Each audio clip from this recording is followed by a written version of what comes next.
तीसरा नंबर पे बताओ, कला एवं साहित्य का संरक्षण हो रहा है। मुगल स्थापत्य कला, संगीत कला, सबका क्षत्रिय शासकों के द्वारा संरक्षण किया जा रहा है। तो ये सारा पॉइंट आप डाल दिए।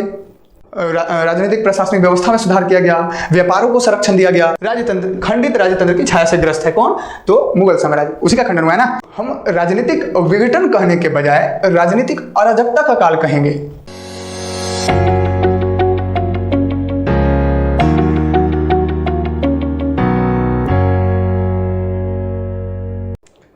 नमस्कार दोस्तों, आज एक बार फिर से हिस्ट्री के सेशन में आपका स्वागत है। पिछले कुछ दिनों से हम लोग 18वीं सदी के पूर्वार्ध के भारत का इतिहास जानने का प्रयास कर रहे हैं, जिसमें लगभग हमने सारा क्लियर कर चुके हैं। जैसे कि जो हमारा टॉपिक था, मॉडर्न हिस्ट्री का ही एक टॉपिक था, 18th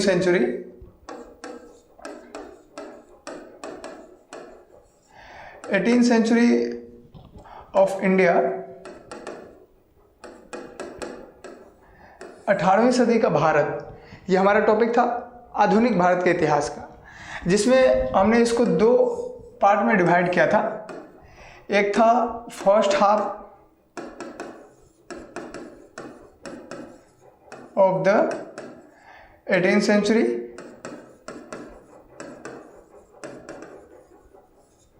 और एक था सेकेंड हाफ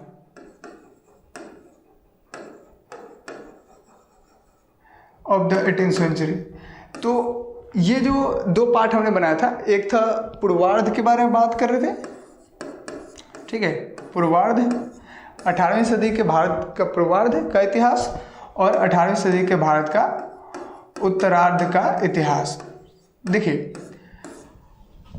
तो हमने कुछ दिनों से पूर्वार्ध का जो टॉपिक था, जिसमें मुगल साम्राज्य के विघटन से स्टार्ट हो रहा था वो टॉपिक, और उसमें कई सारी चीज़ें हमने बताने का प्रयास किया। जैसे ये 18वीं सदी के भारत के पूर्वार्ध का जो है 18th सेंचुरी के, यानी कि 18th सेंचुरी यानी first half of the 18th century का जो इतिहास है मॉडर्न हिस्ट्री में, यानी 18वीं सदी के पूर्वार्ध का जो भारत का इतिहास है, उसमें उसका जो थीम था, उसका पहला थीम था कि पहली बात तो यह है कि मुगल साम्राज्य का विघटन हो गया है इस समय, और उसके विघटन होने के बाद कई छोटे छोटे राज्य नए मतलब उभर करके आए। कुछ उत्तराधिकारी राज्य थे, कुछ विद्रोही राज्य थे, और कुछ राज्य वैसे थे जो मुगल परिधि के बाहर के राज्य थे।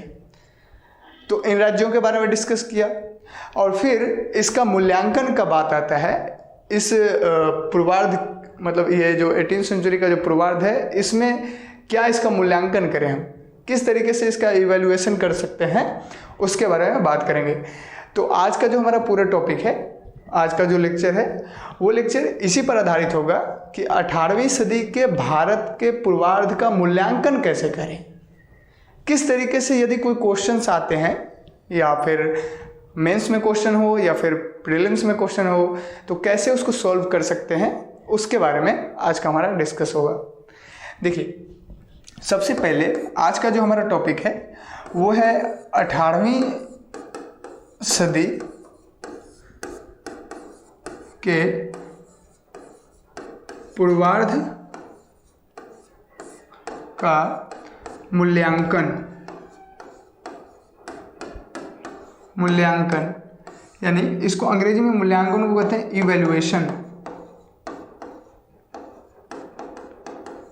इवैल्यूएशन की बात कर रहे हैं, ठीक है, कैसे उसका मूल्यांकन करें हम। अब देखिए, यदि 18वीं सदी के पूर्वार्ध की बात करते हैं, ठीक है, तो इसके मूल्यांकन में कई सारे हिस्टोरियन ने, जो इतिहासकार होते हैं, कई सारे विचार इसमें आते हैं, क्योंकि देखिए ये एक सोशल साइंस का पार्ट है, और सामाजिक विज्ञान में कई सारे विचार आते रहते हैं, परिस्थितियों के अनुसार, समय के अनुसार विचार बदलते रहते हैं। साइंस तो है नहीं, हमने बताया भी होगा शायद कि साइंस और सोशल साइंस में डिफरेंस होता है। क्या होता है साइंस में? क्या होता है, कोई भी चीज़, कोई भी विचार यदि दिया गया है, जो फैक्ट दिया गया वो फिक्स होता है। जैसे यदि हाइड्रोजन में ऑक्सीजन को मिलाएंगे तो वो जल बनेगा, ये फिक्स है। उसी तरीके से यदि हम सोशल साइंस में, सामाजिक विज्ञान में, ये जो मानविकी विषय है, इसमें यदि जो विचार अभी दिया जा रहा है वो विचार हो सकता है कुछ दिनों के बाद भी दिया जाए, ठीक है, लेकिन परिस्थितियों के अनुसार, लोगों की सोच के अनुसार वो विचार बदलते रहते हैं।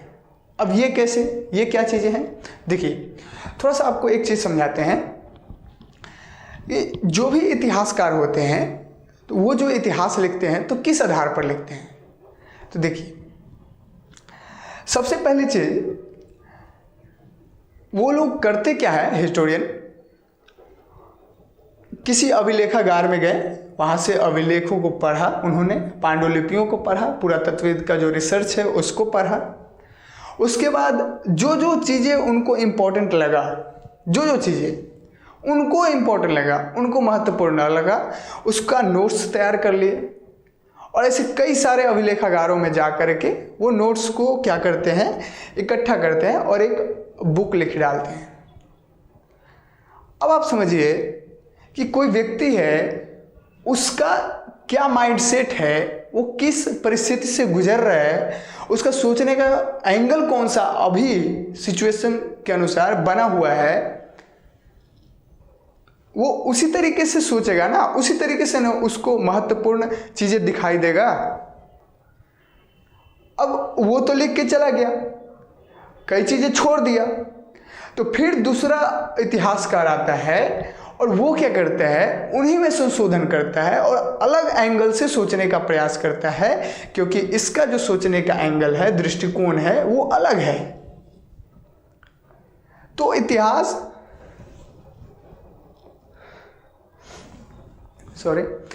तो हम ये कह रहे हैं कि इतिहास में विचार बदलते रहते हैं, कई सारे विचार आते हैं। उसी तरीके से 18वीं सदी का जो पूर्वार्ध का जो मूल्यांकन है, तो इसके मूल्यांकन में 2-3 विचार महत्वपूर्ण है, जो हम उस विचार को यदि समझ लें तो हमारा जो क्वेश्चंस होते हैं मेंस का, उसको हम अच्छी तरीके से सॉल्व कर पाएं, ठीक है। तो देखिए सबसे पहली चीज, इसमें 3 विचार हम लोग लेकर के चलेंगे। कितने विचार? 3 विचारों को हम लोग लेकर के चलेंगे। पहला विचार है जो ब्रिटिश का पक्ष लेते हैं, ब्रिटिश पक्षधर विद्वान की बात करेंगे। देखिए अब ये ब्रिटिश पक्षधर क्या है, देखिए जो विद्वान ब्रिटिशों का पक्ष लेते हैं कि नहीं ब्रिटिश अच्छे थे, उनका जो प्रशासनिक व्यवस्था था वो बेहतर था, उन्होंने ही हमारे देश में आकर के आधुनिकीकरण किया, हमारे देश का मॉडर्नाइजेशन किया हमारे देश का, तो उन विद्वानों के विचार पढ़ेंगे क्या कहते हैं 18वीं सदी के पूर्वार्ध के बारे में, ठीक है। 18वीं सदी का पूर्वार्ध का रेंज यदि आपको हम टाइम फ्रेम बता दें तो 1700 ईस्वी से लेकर के 1750 ईस्वी तक, ठीक है, ये टाइम फ्रेम है पूर्वार्ध का। तो ब्रिटिश पक्षधर के बारे में समझेंगे। फिर एक विचार होगा जिसको कहते हैं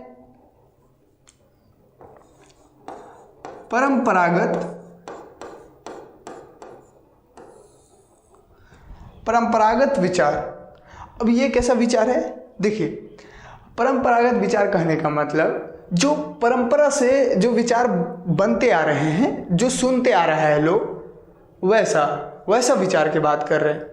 जो हिस्टोरियंस जो पहले लिख चुके हैं इतिहास, उन इतिहास के बारे में समझेंगे, उन विचारों के बारे में समझेंगे कि वो क्या कहते हैं पूर्वार्ध के मूल्यांकन के बारे में, जो परंपरा से चलता आ रहा है उसके बारे में।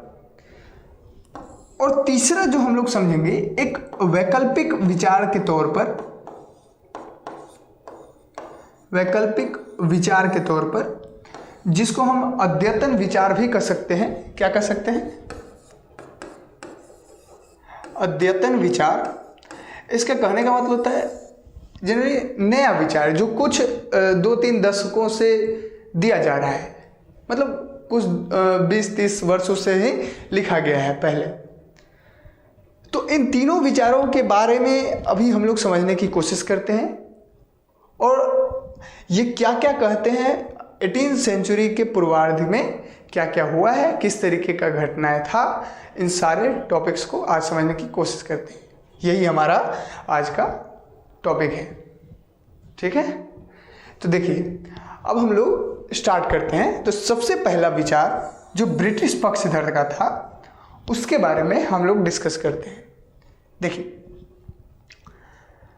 सबसे पहले जो ब्रिटिश के पक्ष लेने वाले जो भी विद्वान हैं उनका ये मानना है कि 18वीं सदी के पूर्वार्ध का जो भारत है, यानी कि उस काल की बात कर रहे हैं, उसमें एक तो मुगल साम्राज्य का विघटन हो रहा है और छोटे छोटे राज्यों का उद्भव हो रहा है, ये कह रहे हैं। तो इसमें गलत क्या है?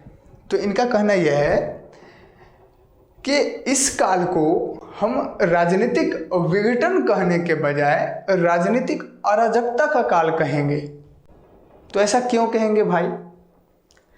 क्योंकि इस समय एक तो बेचारा मुगल साम्राज्य विघटन हो रहा है, टूट रहा है, ऊपर से मराठे जैसे उपद्रवी शक्तियों ने लूटपाट जो है मचाना स्टार्ट कर दिया है।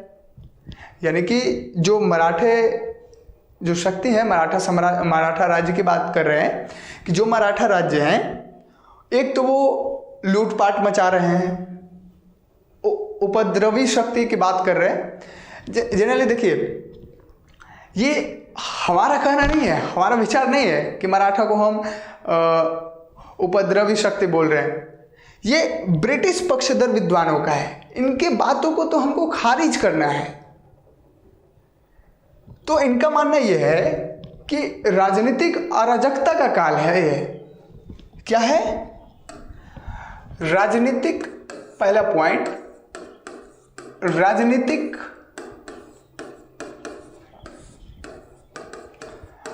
अराजकता का काल है। हम इसको राजनीतिक विघटन के बजाय राजनीतिक अराजकता कहेंगे। लॉलेसनेस का नाम दिया गया। अराजकता क्या होता है? उस राज्य में, अराजकता का मतलब है कि उस राज्य में जो कानूनी प्रावधान है, जो प्रशासनिक व्यवस्था है, उसका पालन नहीं हो रहा, लोग उसका पालन नहीं कर रहे हैं, उसका विरोध कर रहे हैं, तो ये अराजकता का सेंस हुआ। तो ब्रिटिश पक्षधर का मानना यह है कि ये तो राजनीतिक अराजकता है ना। एक तो बेचारा इतना बड़ा साम्राज्य टूट रहा है, ऊपर से मराठे और सिख जैसे कुछ ऐसे राज्य हैं जो उनसे विद्रोह कर रहे हैं, लूटपाट मचा रहे हैं देश के अंदर। तो ये तो अंधकार का युग है। तो ब्रिटिश पक्षधर विद्वानों का कहना है कि 18वीं सदी के पूर्वार्ध का जो काल है वो अंधकार का युग है। क्या बोल रहे हैं? अंधकार का युग।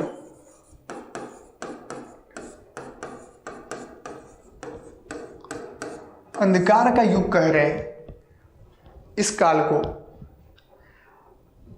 दूसरा पॉइंट, फिर ये लोग कह रहे हैं कि इस समय आर्थिक स्थिति इतनी दयनीय अवस्था तक पहुंच गई है कि लोगों को खाने तक को मुश्किलें सहनी पड़ रही है। खाने के लिए, भोजन के लिए दिक्कत होने लगा है। इतना आर्थिक संकट आ गया, मतलब आर्थिक स्थिति दयनीय अवस्था में पहुंच गई। आर्थिक स्थिति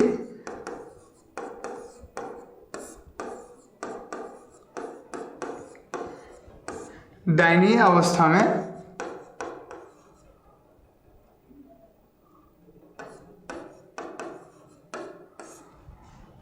आर्थिक स्थिति दयनीय अवस्था हो गई, आर्थिक स्थिति का। तो इन लोगों का कहना यह है। ऊपर से ये जो ब्रिटिश काल है, अब देखिए ये क्यों कहना है भाई?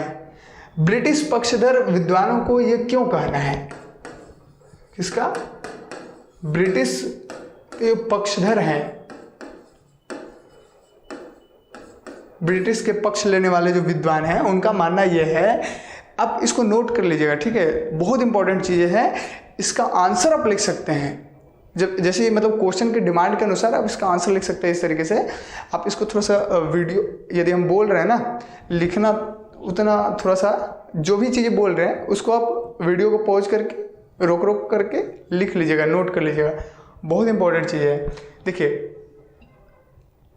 सबसे पहली चीज़ फिर से बताते हैं, ब्रिटिश पक्षधर विद्वानों का ये मानना है कि 18वीं सदी के पूर्वार्ध का जो काल है वो अंधकार का युग है, क्योंकि इस समय राजनीतिक विघटन हो रहा है, राजनीतिक अराजकता फैलाया जा रहा है, मराठे जैसे उपद्रवी शक्तियों का लूटपाट हो रहा है, शक्तियों के द्वारा, मराठे जैसे शक्तियों के द्वारा लूटपाट मचाया जा रहा है, आर्थिक स्थिति इतनी दयनीय अवस्था में पहुंच गए हैं कि लोगों को खाने तक की दिक्कत होने लगा है। तो ये तो अंधकार का युग है ना। फिर अब देखिए, ये कौन बताया?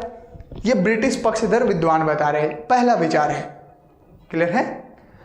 अब देखिए, इस विचार को तो हमको खारिज करना है ना, क्योंकि देखिए ये 18वीं सदी के पूर्वार्ध को, यानी कि 1700 से 1750 ईस्वी के काल को ये तो अंधकार बोलेंगे ही, अंधकार बोलेंगे, तभी तो ये बाद में बताएंगे कि 1750 के बाद जब ब्रिटिश अस्तित्व में आया तब जा कर के जो है भारत का उद्धार हुआ, भारत का आधुनिकीकरण हुआ। फिर ये लोग बताएंगे कि ब्रिटिश जब आया तो ब्रिटिश की उपलब्धियों को बढ़ा चढ़ा कर दिखाएंगे। तो ये तो ब्रिटिश के पक्ष लेने वाले विद्वान हुए, ठीक है। तो पहला विचार तो ये कह रहा है, ठीक है। अब दूसरे विचार की बात करते हैं। दूसरा विचार जो है वो है परंपरागत विचार। इसमें क्या बात करें? देखिए, परंपरागत विचार में पॉइंट के हिसाब से समझते हैं वैसे, हालांकि देखिए, अब जो भारतीय हिस्टोरियन है, जो भारत के ही मतलब इतिहासकार हैं, जो भारत का पक्ष लेते हैं, लेकिन उन्होंने भी माना कि 18वीं सदी का जो पूर्वार्ध का काल है वो पतन या संकट का काल तो है ही। इस काल को उन्होंने भी अंधकार का युग तो नहीं माना, लेकिन हाँ, पतन या संकट का काल तो जरूर माना। पतन और संकट का काल तो जरूर माना है। क्यों भाई? इनका मानने का ये तर्क क्या है? अब ये कह रहे हैं कि भाई, एक तो मुगल जो साम्राज्य है, भारत में एक सेंटर में शासक बैठा हुआ है, ठीक है। अब वो शासक कमजोर हो चुका है तो उसका विघटन हो रहा है। पहली दिक्कत तो ये है भारत का कि एक साम्राज्य टूट रहा है, पहला दिक्कत।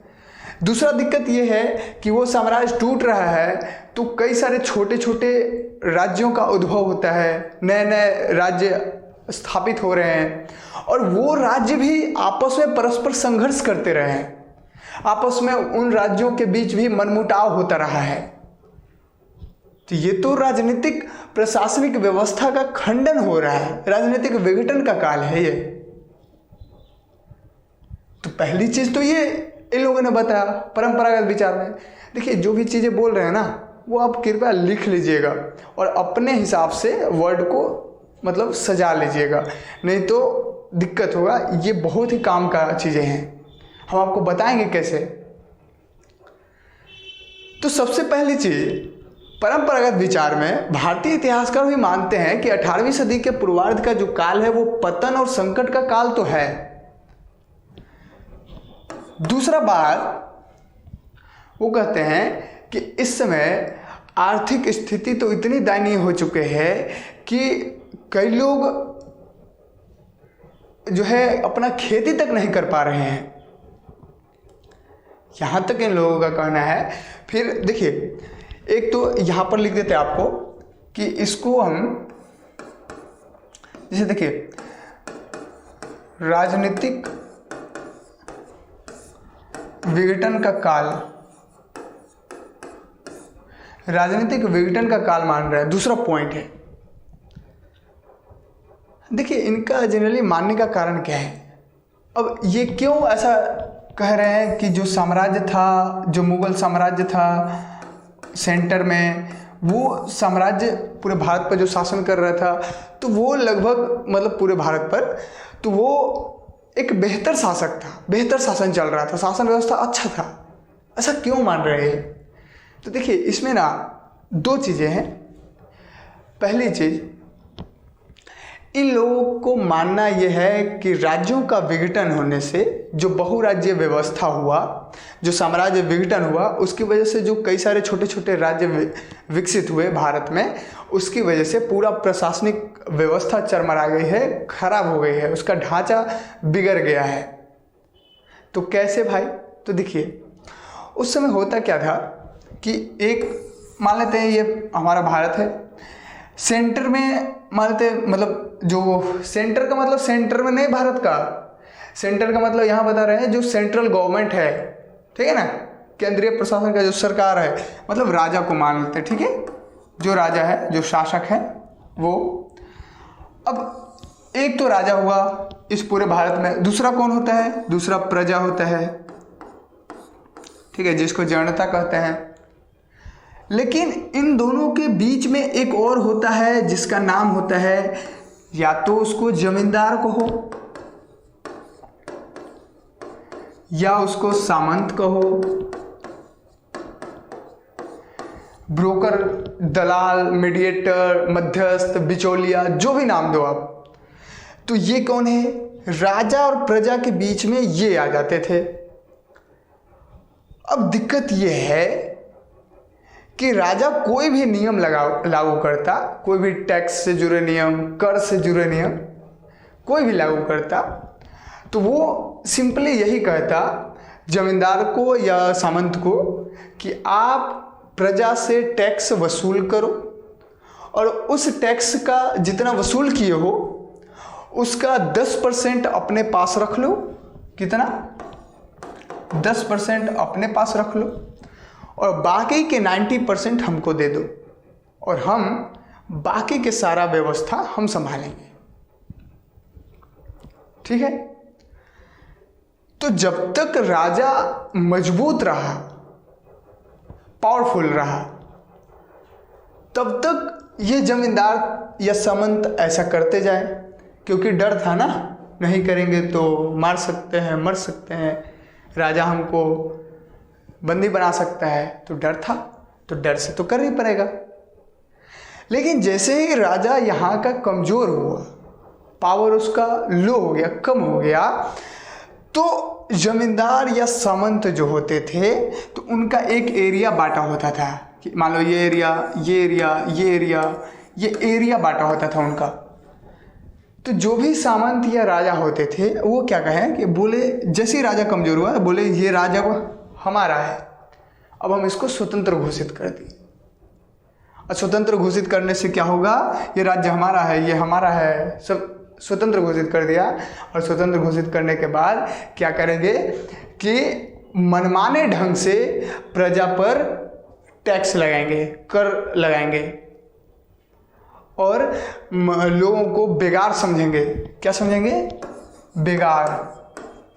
बेगार का मतलब क्या होता है? जो बिना पगार का काम करवाए। जैसे मजदूर है, मजदूर से हम काम करवा लिए, कार्य करवा लिए और उसका मजदूरी नहीं दिए, तो वो बेगार हो गया। इस तरीके से तो जमींदार या सामंत लोग इस तरीके से सोचते थे, इस तरीके से काम करते थे। जैसे जो सेंट्रलाइज गवर्नमेंट है वो जब कमज़ोर हो जाता था, जो केंद्र का सरकार जो कमज़ोर हो जाता था, तो वो क्या करता था, जमींदार या फिर राजा सामंत से कि प्रजा पर दोहरा अत्याचार करने लगता था। तो इनका मानना ये है। अब इसकी वजह से इनका कहना है कि जो राजनीतिक विघटन हुआ, जिसकी वजह से क्षेत्रीय राज्यों में कई सारे छोटे छोटे राज्य का उद्भव होता है, उसकी वजह से यहाँ पर जो मतलब प्रशासनिक व्यवस्था है वो विकेंद्रीकृत हो जाता है, केंद्र से संचालित नहीं होता, सब अपने अपने राज्य में अपने अपने हिसाब से शासन चला रहे होते हैं। इसकी वजह से ये जो समय था वो समय संकट का समय था, इनका मानना ये है। लेकिन इसका खारिज हम लोग कर सकते हैं कैसे? तो देखिए,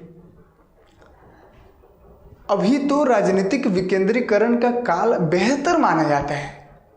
कैसे? तो देखिए क्या बोल रहे हैं, राजनीतिक विकेंद्रीकरण, विकेंद्रीकरण यानी डिसेंट्रलाइज्ड जो गवर्नमेंट होते हैं वो तो अभी बेहतर माने जा रहे हैं। कैसे? देखिए जब कोरोना संकट आया था तो उसमें क्या हुआ था, कई जो राज्य थे, हमारे भारत में अभी क्या है, विकेंद्रीकृत संरचना है ना, डिसेंट्रलाइज है। एक देश है उसमें कई सारे छोटे छोटे राज्य हैं, अभी है ना, कई सारे राज्य हैं, राज्य का अपना शासक है जिसको मुख्यमंत्री कह रहे हैं। वैसे लोकतांत्रिक व्यवस्था एक अलग चीज़ें होती है, उस समय का राजतांत्रिक व्यवस्था अलग होता था, लेकिन अभी भी डिसेंट्रलाइज तो गवर्नमेंट अच्छा होता है, क्योंकि जब कोरोना संकट आया तो हर राज्य के जो अपने जो शासक होते थे, जो मुख्यमंत्री है या फिर जो भी है, तो जो दिल्ली का सरकार हो या फिर बिहार का सरकार हो या फिर यूपी का सरकार, इन सब ने सेंटर से बोला हमको ये ट्रीटमेंट, हमको ये उपकरण जल्दी मतलब उपलब्ध कराइए आप, जिससे हम अपने जनता को अच्छा जो है सेवा प्रदान करें। ऑक्सीजन की पूर्ति करवाइए, हम तुरंत डाल देंगे, वैक्सीन आप पूर्ति करवाइए, हम तुरंत लगवा देंगे। तो ये क्या है, डिसेंट्रलाइज गवर्नमेंट तो बेहतर है ना, जनता को तो बेहतर शासन मिल रहा है, बेहतर चीज़ें मिल रही है। देखिए होता क्या है ना कि उस समय राजा प्रजा से डायरेक्ट कनेक्ट नहीं था, उस समय राजा और प्रजा के बीच एक बिचौलिया आ जाता था। और अभी के सिस्टम में राजा मतलब जो गवर्नमेंट है, सेंट्रल गवर्नमेंट, उसका और जनता के बीच डायरेक्ट कनेक्शन है। अगर सोशल मीडिया का इतना ज़माना है, आप भी जानते हैं, तो यदि जो क्षेत्रीय शासक हैं वो यदि नहीं कुछ करते हैं और सेंट्रल बोला है कि ऐसा करना है और वो नहीं करते हैं, तो जनता को यदि पता चलता है तो वो शिकायत कर सकता है डायरेक्ट सेंट्रल गवर्नमेंट से। तो अभी के हिसाब से तो डिसेंट्रलाइज गवर्नमेंट अच्छा है ना, तो हम इसको राजनीतिक विघटन क्यों कहें, राजनीतिक विकेंद्रीकरण का काल कहेंगे। कैसे, आगे समझते हैं। तो ये जो परंपरागत विचार है ये इस तरीके से कहता है कि 18वीं सदी का जो भारत है, 18वीं सदी के पूर्वार्ध का जो काल है भारत का, वो पतन और संकट का काल है। ये चीजें हैं। अब एक नया विचार और उभर करके आया है जो हाल ही के कुछ दिनों में, जिसको हम कहते हैं वैकल्पिक विचार के तौर पर, वैकल्पिक विचार। देखिए वैकल्पिक विचार के तौर पर अब यहाँ पर जो हाल ही के कुछ दिनों में, जैसे 20-30 दशकों वर्ष पहले, मतलब 20-30 साल पहले ये विचार दिया गया कि हम 18वीं सदी के पूर्वार्ध के काल को पतन या संकट के काल मानने के बजाय नई संभावनाओं से युक्त काल करार देना चाहेंगे। ध्यान से समझिए, इस पॉइंट को आप नोट भी कर लीजिएगा कि हम 18वीं सदी के पूर्वार्ध के काल को पतन या संकट का काल मानने के बजाय नई संभावनाओं से युक्त काल करार देना चाहेंगे। क्या? नई संभावनाओं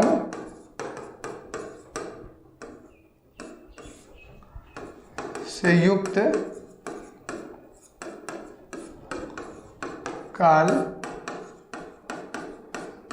करार देना चाहेंगे।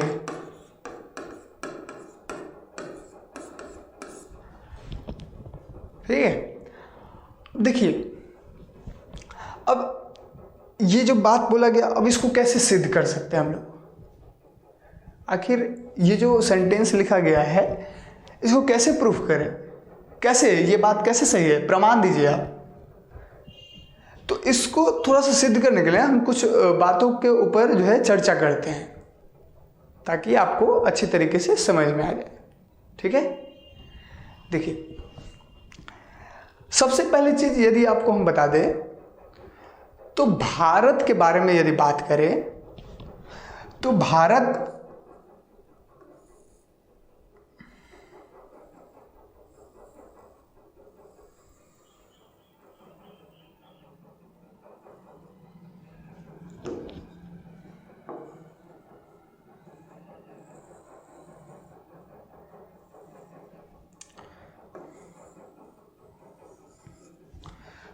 जो भी है, अब नक्शा बनाने बैठे तो पता चला कि नक्शा ही नहीं बनाया। ठीक है क्या गड़बड़ है, छोड़िए हटाइए, यहीं से बना दे। ठीक है, ऐसे बनाते हैं, ऐसे भारत ठीक है।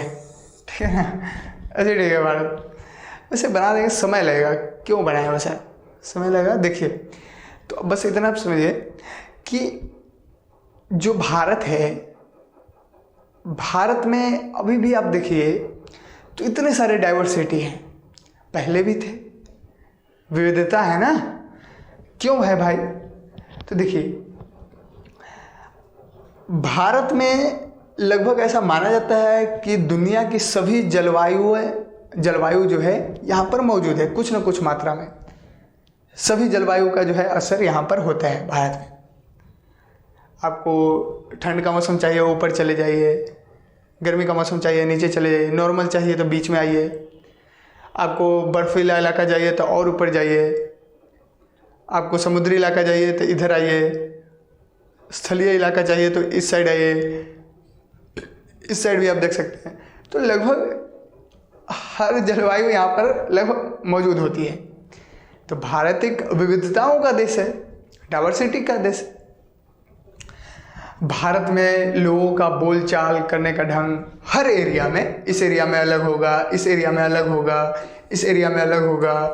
हर एरिया में जो है, हर क्षेत्र में अलग अलग बोलने का ढंग, खाने का ढंग, कपड़ा पहनने का ढंग, फसल उगाने का जो है, फसल जो उगता है या फिर फसल का जो उपज होता है वो अलग अलग फसल उगता है। कहीं सेब है तो कहीं काजू है तो कहीं गेहूं है तो कहीं चावल का उपज हो रहा है, ऐसा हो रहा है ना। तो भारत में तो विविधता है, यहाँ तो इतना ज़्यादा विविधताएं हैं। तो जब भारत में विविधता है तो यहाँ पर हम एक भाषा, एक ग्रंथ, एक धर्म, एक खाना पीना, एक ही कपड़े पहनो, एक ही जैसे रहो, एक ही जैसा प्रशासनिक व्यवस्था रहेगा, एक ही जैसे लोगों को स्वतंत्रता मिलेगा, ये तो पॉसिबल नहीं है ना। क्योंकि कई जगह पर लोगों को पानी तक नसीब नहीं होगा, क्योंकि ज्योग्राफिकल कंडीशन वैसा है। कई जगहों पर लोगों को पानी ज़्यादा मिलता होगा, बाढ़ का स्थिति आ गया तो वहाँ का नियम अलग बनाना पड़ेगा।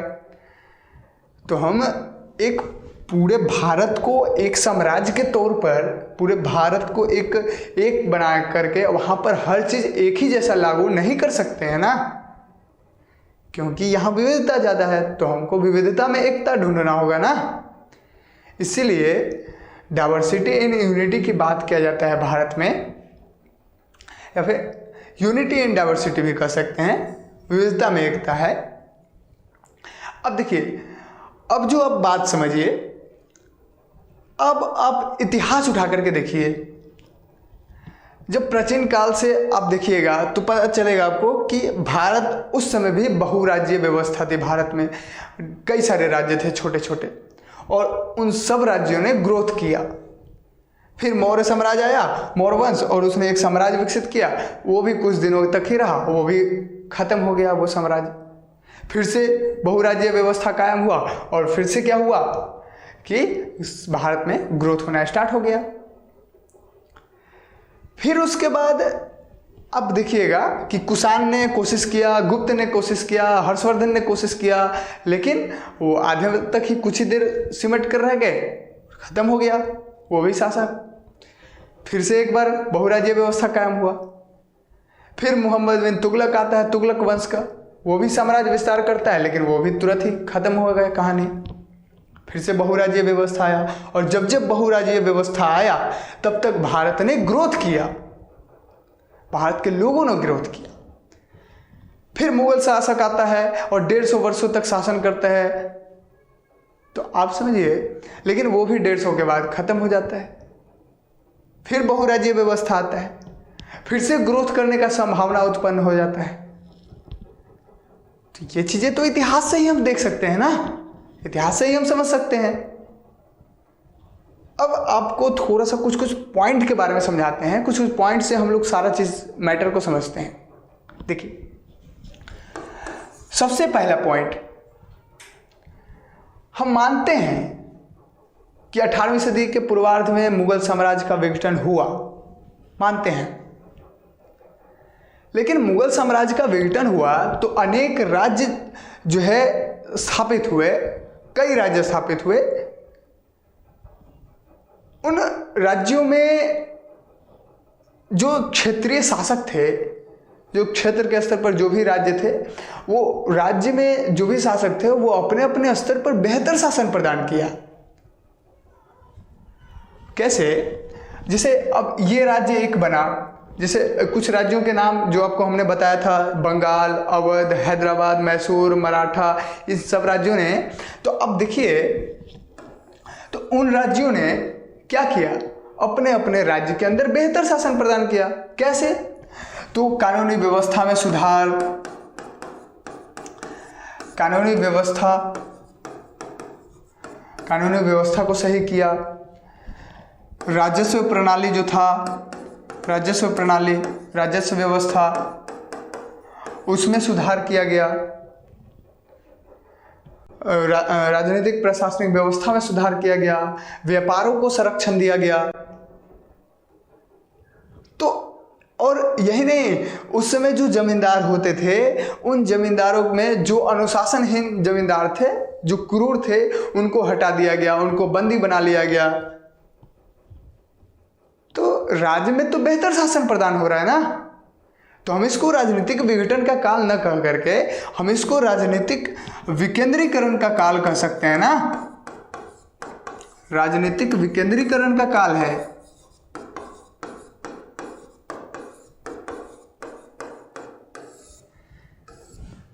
तो 18वीं सदी के पूर्वार्ध में तो राजनीतिक विकेंद्रीकरण हो रहा है, और जो कि बेहतर है।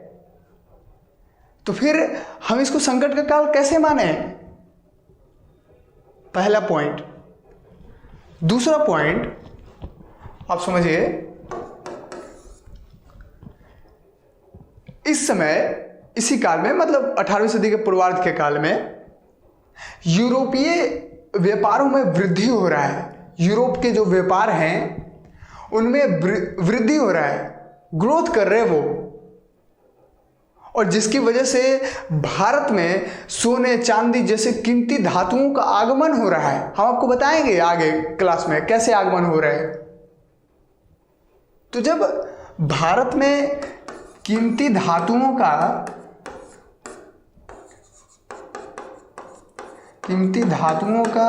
आगमन हो रहा है,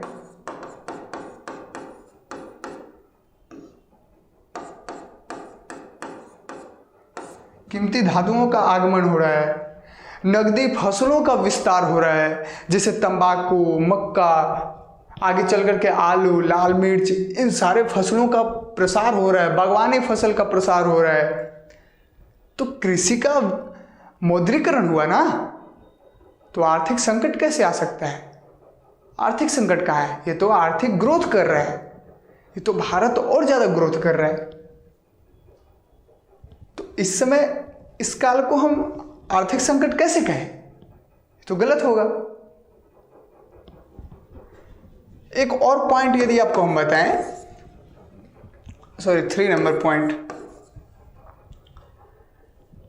तो इस समय भारत में, जिसे मानते हैं कि 18वीं सदी के पूर्वार्ध में भारत में मुगल साम्राज्य का विघटन हुआ, तो विघटन हो गया मुगल साम्राज्य का, ठीक है, लेकिन मुगल स्थापत्य कला, मुगल संगीत कला, हिंदुस्तानी संस्कृति, ये सबका क्षेत्रीय शासकों के द्वारा संरक्षण दिया जा रहा है।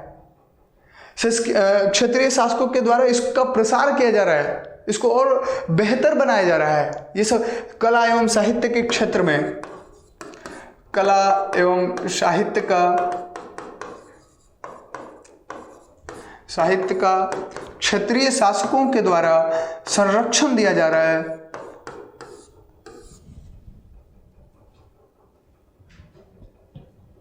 इस पॉइंट को देखने के बाद, इस जो विचार है वैकल्पिक विचार, इसको देखने के बाद हम ये तो कह सकते हैं ना कि इस काल को हम पतन या संकट का काल न मान करके पूर्व आधुनिक काल कहना ज़्यादा उचित होगा। हम 18वीं सदी के भारत के काल को पूर्व आधुनिक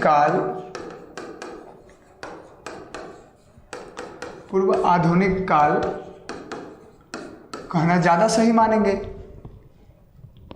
क्योंकि आधुनिक फेज में हम चल रहे हैं ना, हम खुद ही मॉडर्न हो रहे हैं और वो हमारा पहला चरण है ये मॉडर्न होने का।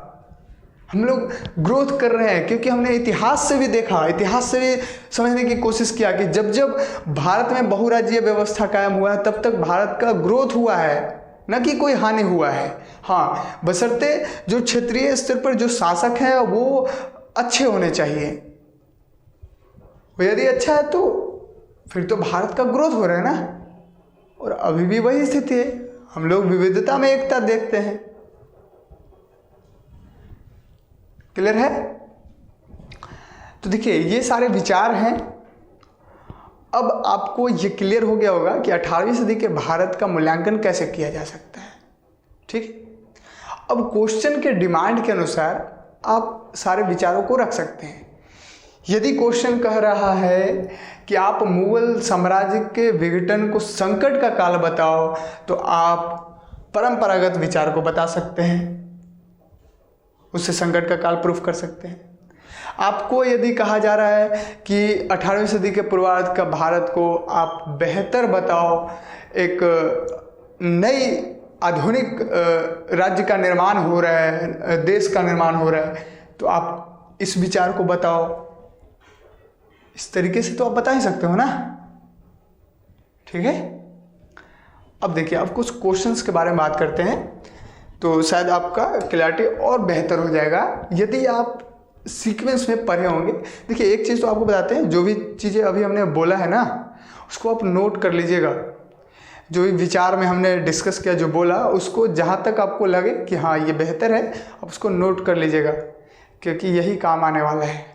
ठीक है, अब देखिए यदि हम आपको एक चीज़ बता दें कि यदि आप सीक्वेंस में पढ़े होंगे ना, मतलब जैसे मतलब हम लोग पढ़ रहे हैं अभी, पहले थोड़ा सा बैकग्राउंड क्रिएट किया हमने प्राचीन भारत से लेकर के मेडावल होते हुए मॉडर्न तक, फिर उसके बाद हमने सबका बारी बारी से राजनीतिक, आर्थिक और सामाजिक सांस्कृतिक व्यवस्था को समझा ऐतिहासिक रूप से एक बैकग्राउंड के तौर पर।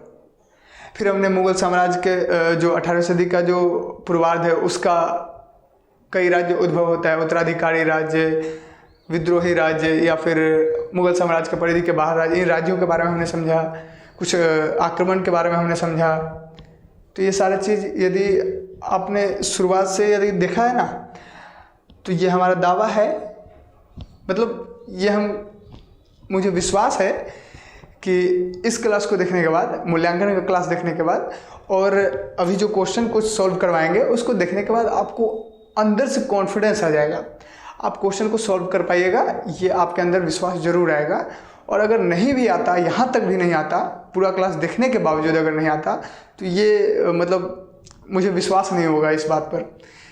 और अगर नहीं भी आता, कुछ लोगों को नहीं भी समझ में आ रहा, तो कोई बात नहीं, वो 18वीं सदी के उत्तरार्ध तक आते आते उनके अंदर भी कॉन्फिडेंस आ ही जाएगा, ये विश्वास है हमारा।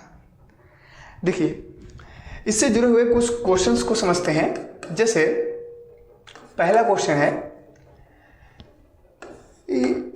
स्पष्ट कीजिए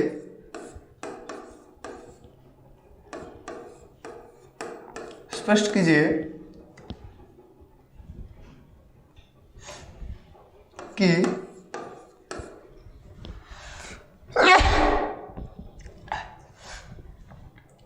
किस प्रकार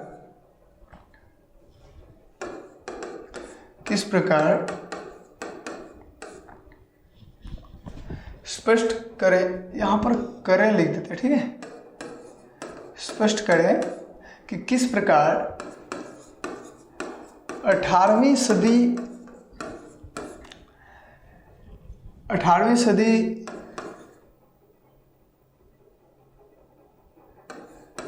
के पूर्वार्ध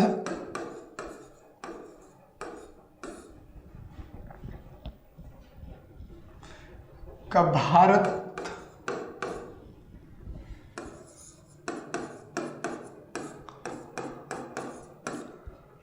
18वीं सदी के पूर्वार्ध का भारत खंडित राजतंत्र की छाया से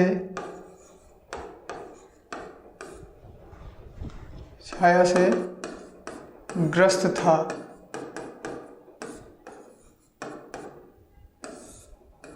देखिए, ये पहला क्वेश्चन है कि स्पष्ट करें कि किस प्रकार 18वीं सदी के पूर्वार्ध का भारत खंडित राज्यतंत्र की छाया से ग्रस्त था।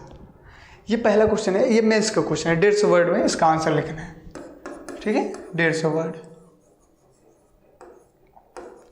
देखिए, अब ये कैसे लिख सकते हैं। सबसे बड़ा दिक्कत तो ये है कि हम मान लो इसमें लिखना क्या है। सबसे पहली चीज़ तो ये आता है क्वेश्चन को समझे कैसे। देखिए, मेंस का क्वेश्चन है तो सबसे पहले आपको क्वेश्चन समझ में आना चाहिए ये चाह क्या रहा है। थोड़ा सा माइंड मैप आप कर लीजिए। तो कैसे करेंगे, या देखिए यहाँ कुछ कहना नहीं है, यहाँ डायरेक्टली क्वेश्चन पूछ रहा है कि स्पष्ट करें, आप हमको ये बताएं। ये बता रहा है कि आपको कुछ सोचना नहीं है, आप बस इतना बताइए, स्पष्ट कर दीजिए। जो हम कह रहे हैं ना उसको थोड़ा सा प्रूफ कर दीजिए आप। ये बोल रहा है स्पष्ट करें आप, ठीक है, क्लियर से आप बता दें हमको, ऐसा बोल रहा है। क्या बोल रहा है भाई कि किस प्रकार 18वीं सदी के पूर्वार्ध का भारत खंडित राजतंत्र की छाया से ग्रस्त था। खंडित राजतंत्र यानी जो मुगल साम्राज्य का कौन खंडन हुआ था, आप खुद सोचिए। खंडित राजतंत्र तो कौन सा राजतंत्र खंडित, कौन खंडन हुआ, किसका हुआ, कब, 18वीं सदी के पूर्वार्ध में। किसका खंडन हुआ, मुगल साम्राज्य का। तो मुगल साम्राज्य खंडित हुआ है और टूट गया है कई राज्यों में, और वही राज्य की छाया से ग्रस्त हो गया है, वही तो बताना है। अब उसी चीज़ को हमको लिखना है, तो कैसे लिखेंगे। तो देखिए, सबसे पहले ये बता दें कि लिखना कैसे होता है। जैसे मान लेते हैं ये कॉपी है, ठीक है, ये कॉपी है, तो आप लिखने का थोड़ा सा ना तरीका सीख लीजिए। देखिए, मान लेते हैं ये कॉपी है, तो सबसे पहले आप यहाँ से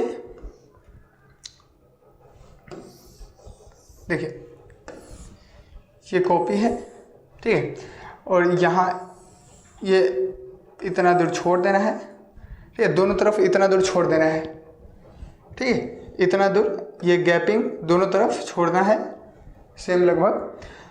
फिर क्या करना है कि यहाँ से स्टार्ट नहीं करना है, जब ये स्टार्ट करना है थोड़ा सा यहाँ से, ठीक है, यहाँ से ऐसे स्टार्ट करेंगे, फिर ऐसे स्टार्ट करेंगे, फिर ऐसे स्टार्ट करेंगे, इस तरीके से लिखना स्टार्ट करेंगे, ठीक है।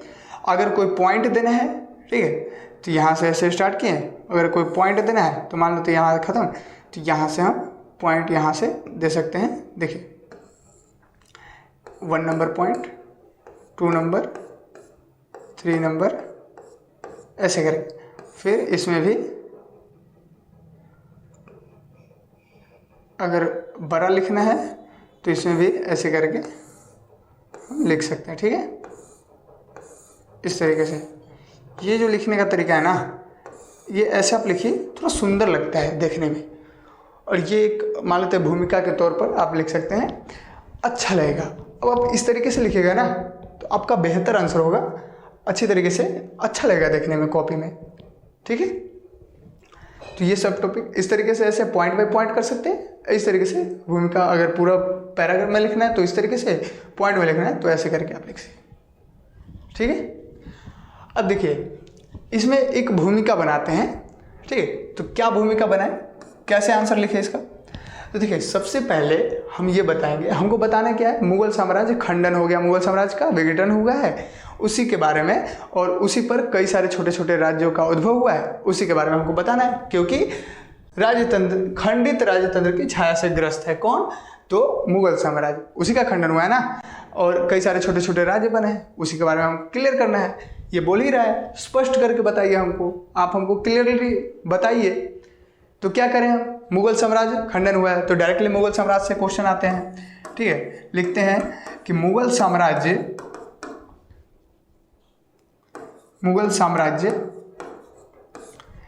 एक मुगल साम्राज्य आकार में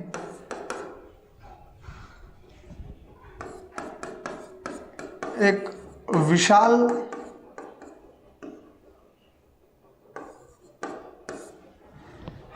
आकार में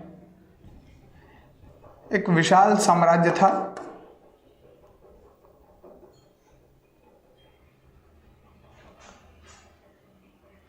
मुगल साम्राज्य आकार में विशाल था तथा ऐसा लिख सकते हैं ना, मुगल साम्राज्य आकार में विशाल था तथा इसका विस्तार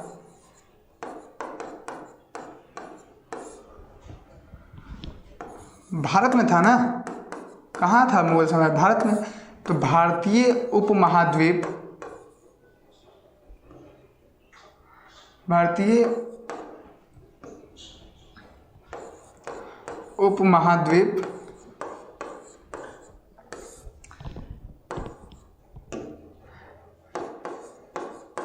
के एक बड़े हिस्से में था,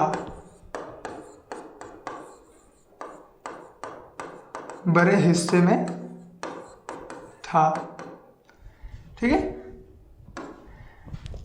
क्या हो गया, पहले क्या बताए, मुगल साम्राज्य आकार में विशाल था तथा इसका विस्तार भारतीय उपमहाद्वीप के एक बड़े हिस्से में था। ये मुगल साम्राज्य का थोड़ा सा जो राज्य खंडन हुआ है उसके बारे में थोड़ा सा इंट्रोडक्शन।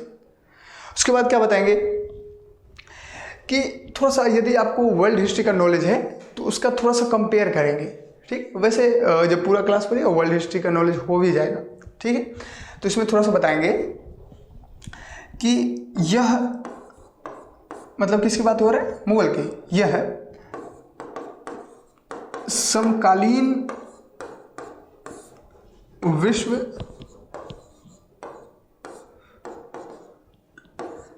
के कुछ महान साम्राज्यों में एक था। यह समकालीन विश्व के कुछ महान साम्राज्यों में एक था। यथा यानी कि उदाहरण के लिए, तो समकालीन विश्व के कुछ महान साम्राज्यों के नाम लिख देते हैं। एक है ओटोमन साम्राज्य,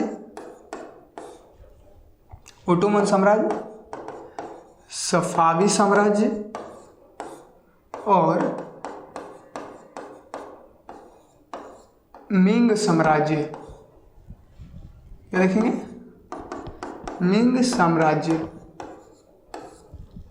ठीक है, ओटोमन साम्राज्य, सफावी साम्राज्य और मिंग साम्राज्य। मिंग साम्राज्य कहाँ है, चाइना के पास। ओटोमन साम्राज्य ये टर्की वाले इलाका में, ठीक है, पूर्वी यूरोप और पश्चिमी एशिया और उत्तरी अफ्रीका वाले एरिया में था, ये हमने बताया क्लास में। फिर सफावी साम्राज्य ईरान में बोल रहे हैं, तो ये मुस्लिम साम्राज्य थे। और इन सारे मुस्लिम साम्राज्यों में से, और वैसे ये दोनों तो मुस्लिम थे, वो भी एक साम्राज्य थे चाइना के जो थे। इन सारे साम्राज्यों में से कुछ महान साम्राज्य हैं ये, तो इन साम्राज्यों में से मुगल साम्राज्य भी एक महान साम्राज्य ही था लगभग, तो उनमें से ही एक था। क्लियर हो गया, यहां तक बात क्लियर हो गया।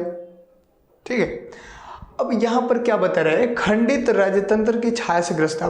क्वेश्चन आप समझिए, अब इस तरीके से भूमिका हमको बनाना है। ठीक है, भूमिका का स्ट्रक्चर इस तरीके से देंगे। उसके बाद फिर क्या कहेंगे, ये साम्राज्य मतलब कुछ महान साम्राज्यों में से एक तो था ही। उस महान साम्राज्य का हमने एग्जाम्पल भी लिख दिया यथा करके, यथा मतलब उदाहरण के लिए, इस तरीके से। फिर आगे चल करके हम लिखेंगे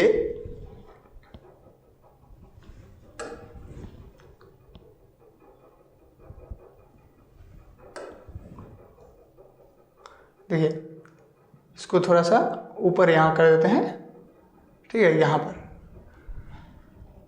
अब यहाँ लिखते हैं, ठीक है। देखिए, तो ऑटोमन साम्राज्य, सफावी और मिंग साम्राज्य लिख दिए। अब हम लोग बताएंगे किंतु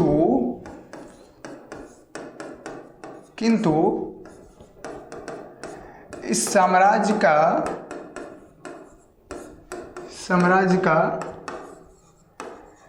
विघटन हुआ। इस साम्राज्य के विघटन के पश्चात, ऐसे लिखते हैं, ठीक है, इस साम्राज्य के विघटन के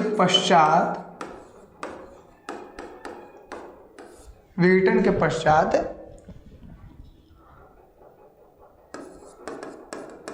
अनेक राज्य स्थापित हुए, ठीक है। यहां पर ये डाल दिए। ये पूरा एक क्या हो गया हमारा, भूमिका के तौर पर, इंट्रोडक्शन के तौर पर। पहले हमको यही हमको प्रूफ करना है, सिद्ध करना है, स्पष्ट करना है, डिटेल बताना है कि खंडित राजतंत्र की छाया से ग्रस्त है कौन, मुगल साम्राज्य। क्यों मुगल साम्राज्य? क्योंकि 18वीं सदी के पूर्वार्ध में तो वही खंडित हुआ था, ठीक है, उसी का खंडन हुआ। तो हम बताएं मुगल साम्राज्य आकार में एक विशाल था, आकार में, यहाँ पर एक हटा देते, ठीक है। मुगल साम्राज्य आकार में विशाल था, ठीक है, तथा इसका विस्तार भारतीय उपमहाद्वीप के एक बड़े हिस्से में था। यह समकालीन विश्व के कुछ महान साम्राज्यों में एक था, यथा ऑटोमन, सफावी और मिंग साम्राज्य। क्लियर हो गया? फिर बताया किंतु इस साम्राज्य के विघटन के पश्चात अनेक राज्य स्थापित हुए। अब यहां पर लिखेंगे ये राज्य इस प्रकार हैं। अब यहां पर डैश और यहां फर्स्ट नंबर पॉइंट। इसमें क्या लिखेंगे? हमने बताया था दो तरीके के राज्य इसमें लिखना है, क्योंकि खंडन के बाद दो ही राज्य बना, एक उत्तराधिकारी, दूसरा मुगल साम्राज्य से विद्रोह करके विद्रोही राज्य। तो उत्तराधिकारी राज्य और विद्रोही राज्य के बारे में हम बातें करेंगे, ठीक है। कि मुगल साम्राज्य के परिधि के बाहर वाले राज्य की बात नहीं करेंगे, क्योंकि वो तो मुगल साम्राज्य की परिधि के बाहर ही था। वो खंडन के बाद थोड़ी, मतलब मुगल साम्राज्य नहीं भी खंडन होता तो उसका विकास होता, ठीक है। तो दो राज्यों के बारे में बात करेंगे, एक उत्तराधिकारी राज्य, ठीक है। और देखिए इसमें अब उतना लिखेंगे नहीं, आपको हम बताते हैं, वैसे नोट कर लीजिएगा। देखिए उत्तराधिकारी राज्य में हम लोग क्या लिखेंगे? यहाँ लिखेंगे कि ये राज्य मुगल अधिकारियों के द्वारा ही स्थापित किए गए थे।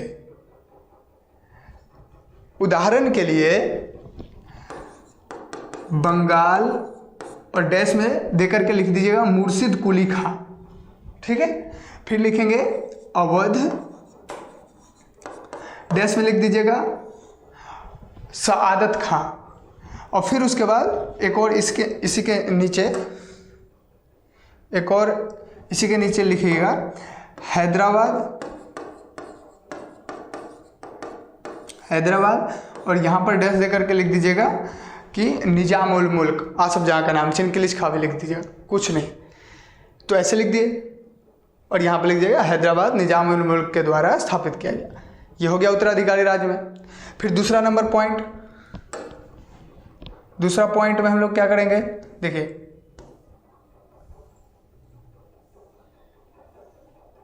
देखिए अभी ये दूसरा नंबर पॉइंट में हम लोग लिखेंगे उत्तराधिकारी राज्य हो गया। दूसरा पॉइंट लिखेंगे विद्रोही राज्य। तो विद्रोही राज्य में क्या लिखेंगे? इसमें लिखेंगे कि कुछ राज्य ऐसे भी थे जो मुगल साम्राज्य से विद्रोह करके स्थापित हुए थे। क्लियर? उदाहरण के लिए मराठा राज्य, और डैश देकर के लिख दीजिएगा किसने स्थापना किया उसका? तो शिवाजी के द्वारा। फिर सिख राज्य, डैश दे करके लिख दीजिएगा, कुछ सिख सरदारों के द्वारा, कुछ सिख सरदारों के द्वारा। और फिर उसके बाद जाट राज्य, जाट राज्य में लिख दीजिएगा बदन सिंह एवं चूड़ामन के द्वारा। और फिर रूहेला राज्य, रूहेला राज्य इसमें लिखिएगा अली मोहम्मद खां के द्वारा। बस हो गया ये पूरा। दो यहां पर क्या नजर आया, देखिए दो चीजें हमको यहां दिखा। एक तो हमने वो भूमिका बना दिया, दूसरा में वो राज्य कौन कौन से थे उसके बारे में बात कर लिया। अब एक निष्कर्ष के तौर पर एक और चीजें हम लिख सकते हैं। क्या लिख सकते हैं कि मुगल साम्राज्य, यहां लिखते हैं, देखिए मुगल साम्राज्य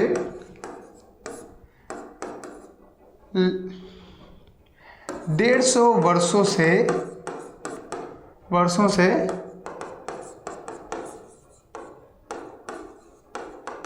हिंदुस्तान की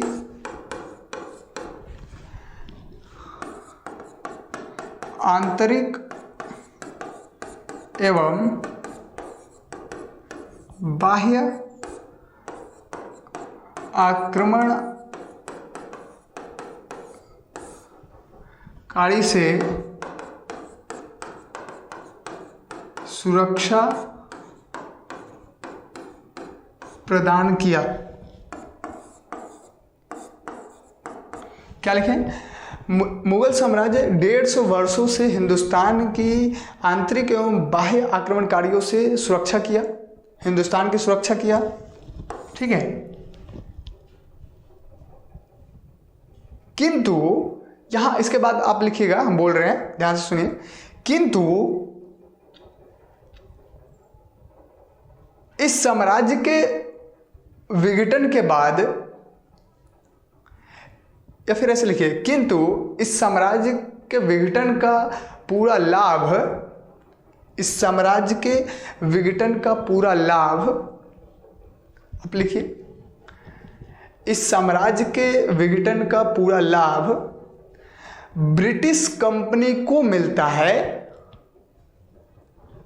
ब्रिटिश कंपनी को मिलता है, और वो अपने को एक व्यापारिक कंपनी से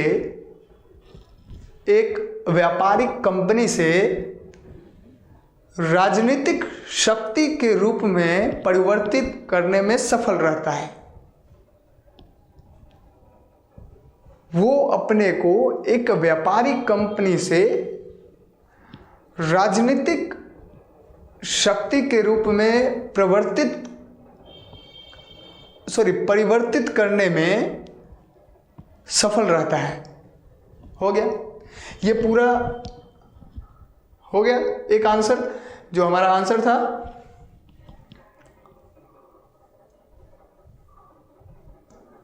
देखिए जो हमारा क्वेश्चन था उसके बारे में बात करते हैं।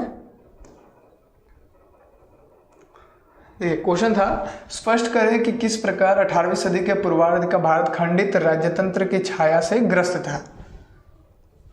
तो पहले हमने बताया एक इंट्रोडक्शन के तौर पर, फिर उसके बाद हमने बता दिया कि ये राज्य इस प्रकार थे, उत्तराधिकारी राज्य, विद्रोही राज्य, और फिर हमने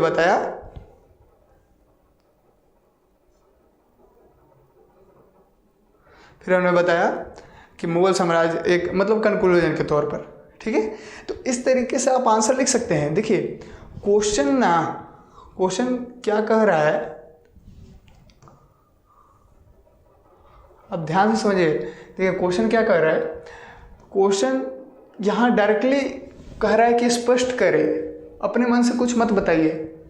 अब ये मांग ही रहा है वही चीज़, तो वही हमको विचार लिखना पड़ेगा ना। समझ आ रहा बात।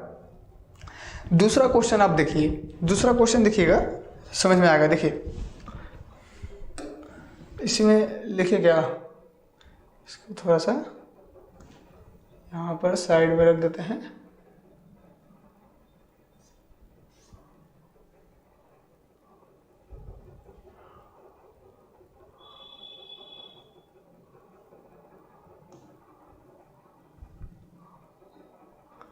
इसको यहाँ पर लग जाए, ठीक है। देखिए दूसरा क्वेश्चन है, क्या आप 18वीं सदी के पूर्वार्ध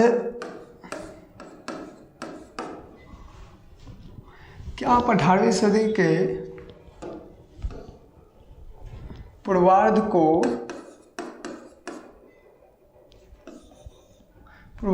के भारत को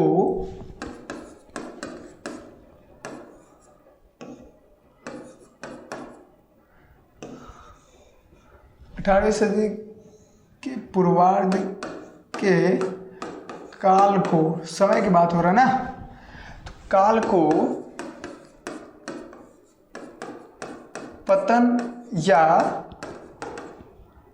पतन एवं संकट का काल मानते हैं। देखिए क्वेश्चन क्या है, क्या आप 18वीं सदी के पूर्वार्ध के काल को पतन या संकट का काल मानते हैं? क्वेश्चन। डायरेक्टर सर अपने मत के पक्ष में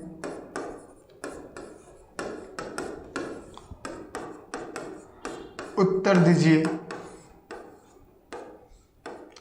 देखिए अब ये एक क्वेश्चन हो गया। दूसरा क्वेश्चन, क्या आप 18वीं सदी के पूर्वार्ध के काल को पतन एवं संकट का काल मानते हैं? अपने मत के पक्ष में उत्तर दीजिए। अब ये क्वेश्चन है, तो देखिए इसका भी आंसर आप यहां से लगा सकते हैं। देखिए ये बोल रहा है ना कि क्या आप पतन एवं संकट का काल मानते हैं। अब आपसे क्वेश्चन पूछ रहा है, क्या आप पतन एवं संकट का काल मानते हैं? नहीं मानते भाई, नहीं मानते हम लोग।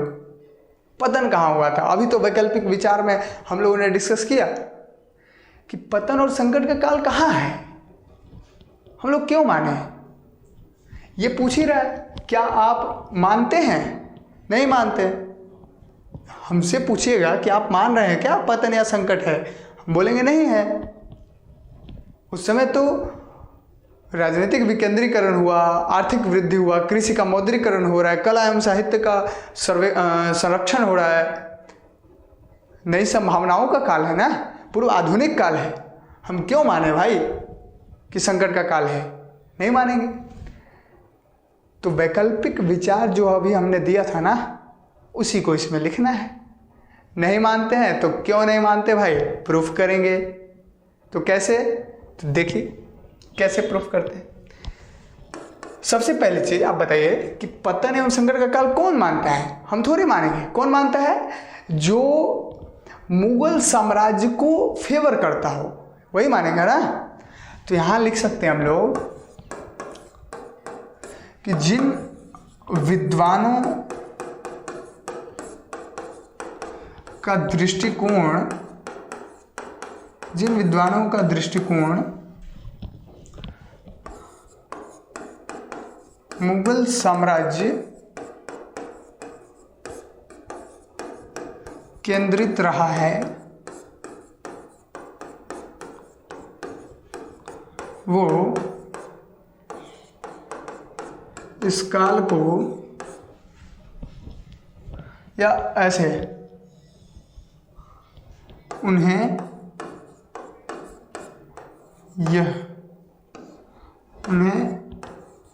यह काल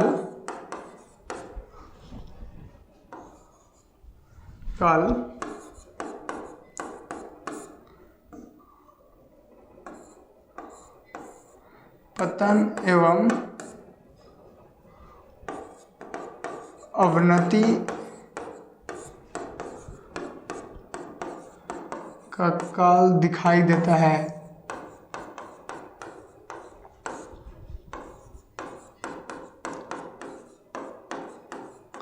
देखिए क्या हमने बताया? हमको तो मानना है नहीं। क्या आप मानते हैं संकट का काल है? नहीं मानते। तो कैसे लिखें? तो देखिए, कौन मानता है भाई? आप नहीं मानते तो कौन मानते हैं? तो देखिए, जिन विद्वानों का यहाँ जिन गलती लिख दिया क्या? देखिए, जिन विद्वानों का दृष्टिकोण मुगल साम्राज्य केंद्रित रहा, मुगल साम्राज्य के फेवर में रहा, जो मुगल साम्राज्य को चाहते थे, उन्हें यह काल पतन एवं अवनति का काल दिखाई देता है। क्लियर है? परंतु यह अवधारणा संपूर्ण हिंदुस्तान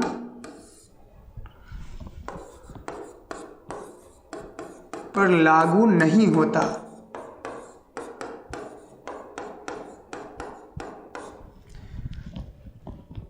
ठीक है? जिन विद्वानों का दृष्टिकोण मुगल केंद्रित रहा है, मुगल साम्राज्य केंद्रित रहा, उनको यह काल पतन एवं अवनति का काल दिखाई देता है। लेकिन जो विद्वान का दृष्टिकोण संपूर्ण हिंदुस्तान को लेकर के है, उसको ये अवनति का काल थोड़ी दिखता है। उसको तो लगता है कि अरे ये तो अच्छा काल है, ये तो अच्छा समय है, नई संभावनाओं का काल है, ग्रोथ हो रहा है, ऐसा लगेगा ना। अभी कैसे लगेगा? देखिए, आपको एक कहानी थोड़ा सा समझाते हैं। आपको लगेगा कि ये चीज़ें कैसे बता दिए सर। तो देखो, थोड़ा सा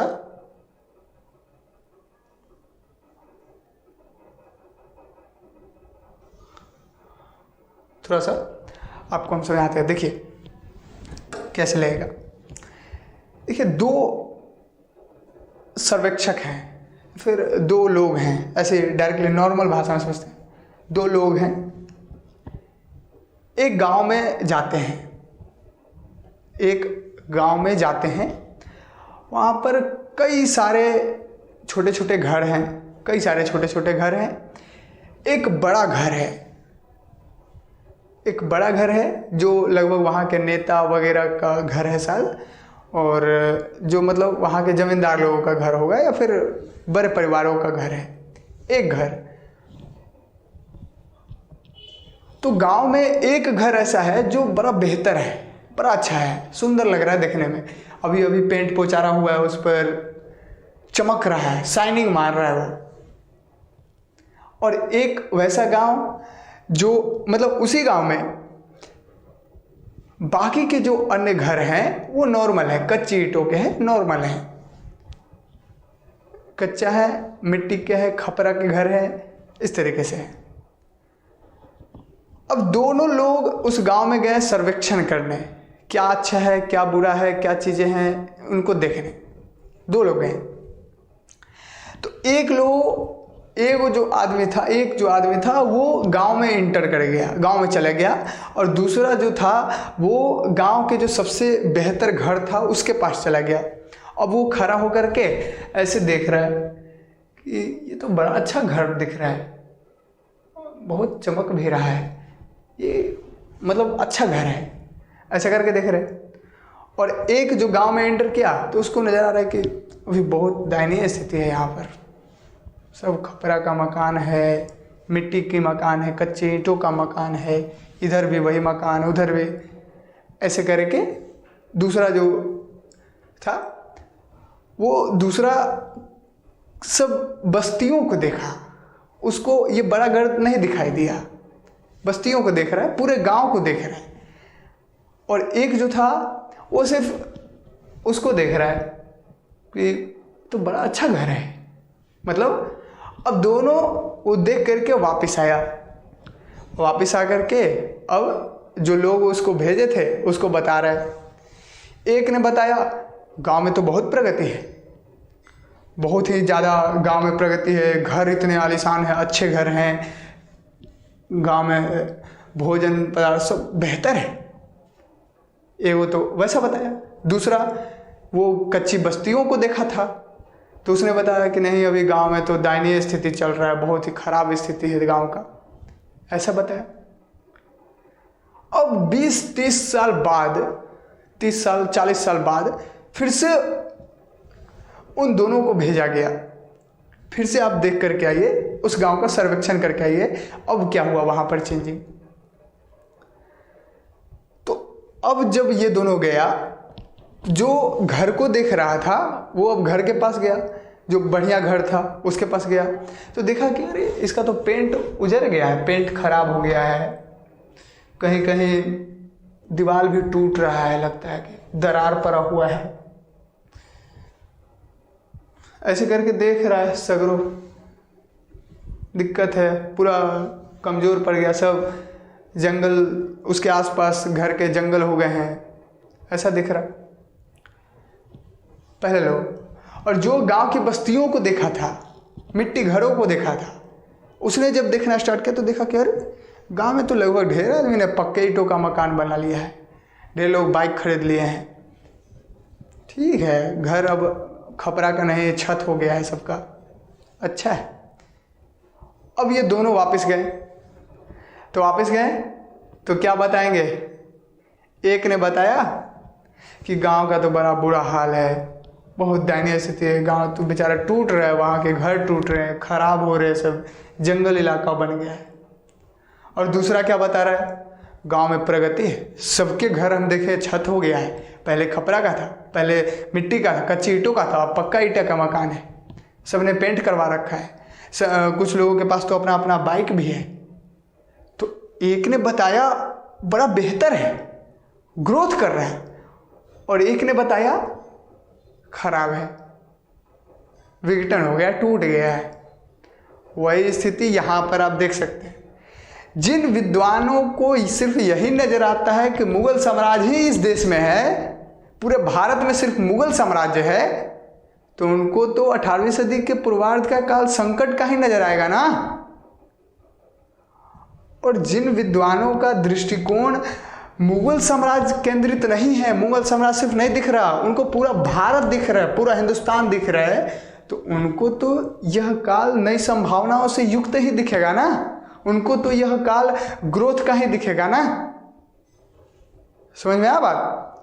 तो ये चीजें, इसलिए हमने ये सारा चीज लिखा कि जिन विद्वानों का दृष्टिकोण मुगल साम्राज्य केंद्रित रहा है, उन्हें यह काल पतन एवं अवनति का काल दिखाई देता है, किंतु यह अवधारणा संपूर्ण हिंदुस्तान पर लागू तो नहीं होता। क्लियर है? अब इस बात को जो हम बोल रहे हैं इसको प्रूफ करते हैं। तो कैसे? इसे निम्नलिखित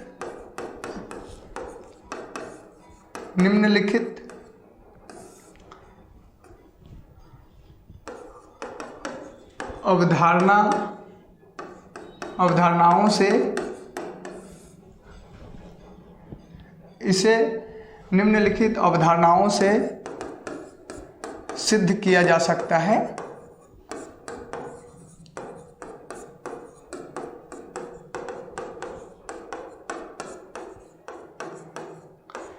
अब यहां से पॉइंट डालेंगे, तो कौन सा पॉइंट डालेंगे? सॉरी, यहां लिख दे क्या? यहां से पॉइंट डालेंगे। पॉइंट नंबर 1 क्या लिखेंगे? वो जो वैकल्पिक विचार में हमने पॉइंट बताया ना, 4 पॉइंट या 3 पॉइंट जो भी है, उन सब पॉइंट को यहां पर लिखो आप। ठीक है? Point number 1, point number 2, point number 3, जो अभी हमने बताया था ना सारा पॉइंट। राजनीतिक विघटन का काल नहीं, राजनीतिक विकेंद्रीकरण का काल है। जो क्षेत्रीय शासक है वो अपने अपने राज्य में बेहतर शासन प्रदान कर रहे हैं, पहला पॉइंट। दूसरा, ये आर्थिक अवनति का काल नहीं, आर्थिक ग्रोथ का काल है। कृषि का मौद्रीकरण हो रहा है। कैसे? तो यूरोपीय व्यापारों का इस समय वृद्धि के कारण भारत में सोने चांदी जैसे कीमती धातुओं का आगमन हो रहा है। भारत में नकदी फसलों का विस्तार हो रहा है, बागवानी की प्रसार हो रहा है, बागवानी जैसे खेती का प्रसार हो रहा है। ये बताओ।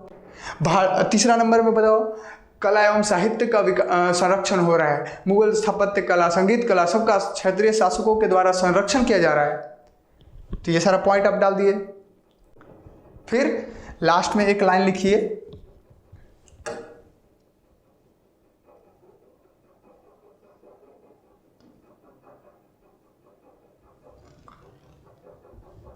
लास्ट में एक लाइन लिखिए कि इस काल को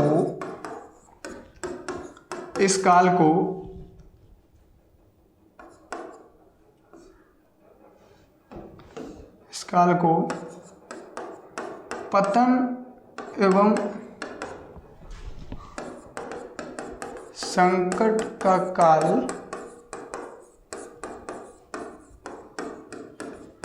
कहने के बजाय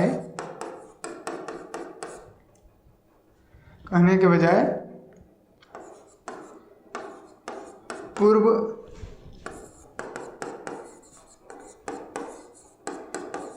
आधुनिक काल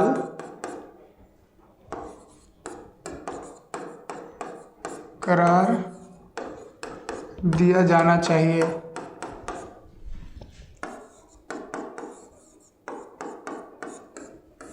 ये हो गया आंसर। तो आप इस तरीके से आंसर को ना लिख सकते हैं, ये आराम से, ठीक है। ऐसे करके आप इन तीनों पॉइंट को, वो वाला पॉइंट जो वैकल्पिक विचार में हमने पॉइंट बताया था ना, उसी पॉइंट को आप यहाँ लिख दें, ठीक है। तो ये क्वेश्चन भी आपका शायद क्लियर हो गया। क्या आप 18वीं सदी के पूर्वार्ध के काल को पतन एवं संकट का काल मानते हैं? नहीं मानते भाई, हमने प्रूफ कर दिया, ठीक है। एक और क्वेश्चन यदि आपको हम डिस्कस करें, वैसे देखिए हम चाह रहे हैं कि इसी तरीके से, देखिए आप क्वेश्चन को बस अच्छी तरीके से समझ लीजिए, क्वेश्चन कह क्या रहा है। एक बार क्वेश्चन समझ गए ना, उसके बाद आंसर आराम से आप लिख सकते हैं, ठीक है। अब देखिए एक क्वेश्चन और वैसे बताएं या ना बताएं, मतलब देखिए कुछ चाह रहे हैं हम कि प्रीलिम्स के क्वेश्चंस को भी सॉल्व कर दे यहाँ पर। वैसे देखिए एक क्वेश्चन और आपको हम बताते हैं, उसका मतलब हम क्या उसको कहते हैं, ओवरव्यू देंगे कैसे बनाना है, आप उसको लिख लीजिएगा, ठीक है। देखिए एक क्वेश्चन और देते हैं। पानीपत का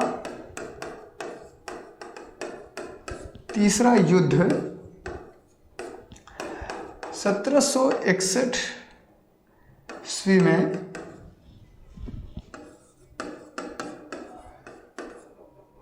हुई थी। पानीपत का तीसरा युद्ध 1761 ईस्वी में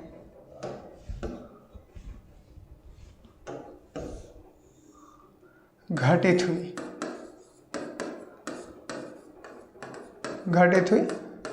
देखिए पानीपत का तीसरा युद्ध 1761 में घटित हुआ। इतिहास की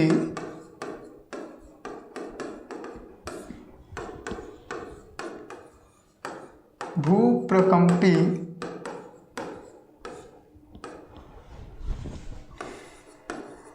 लड़ाइयाँ पानीपत में ही क्यों घटित हुई?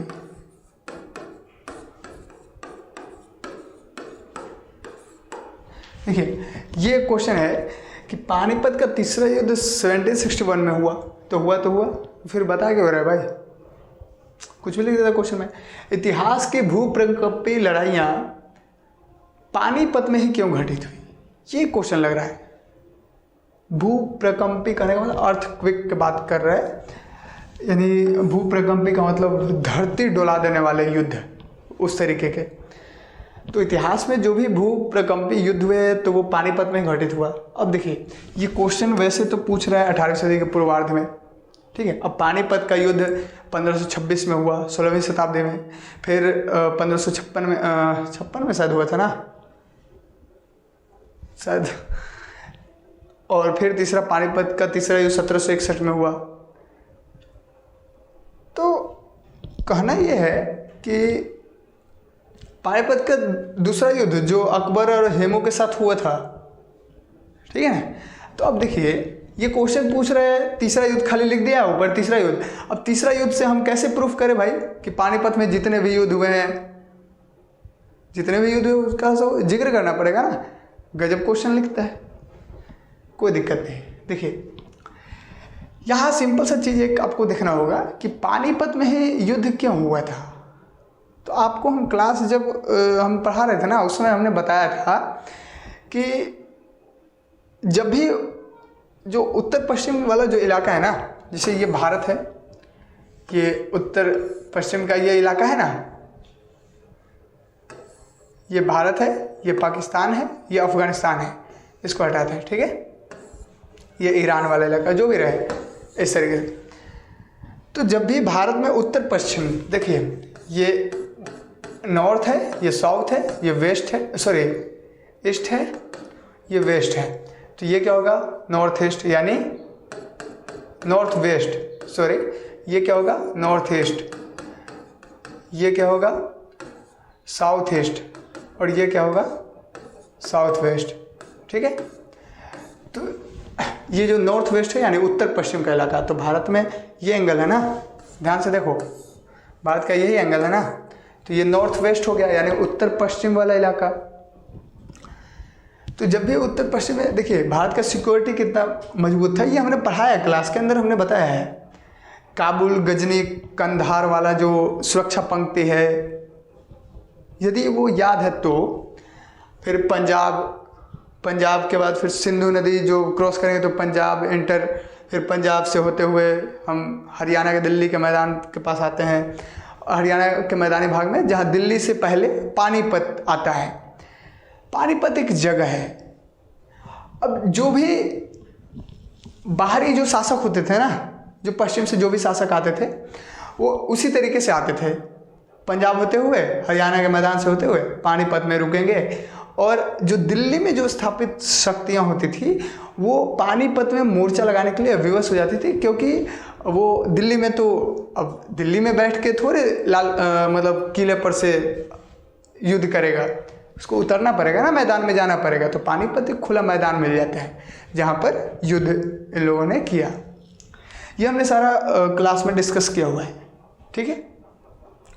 तो इसका सिंपल सा आंसर आप लिख सकते हैं कि जब भी इतिहास में, मतलब जब भी थोड़ा सा यदि आपको भूमिका बता दें, देखिए तो इसका आंसर लिख सकते हैं कि जब भी उत्तर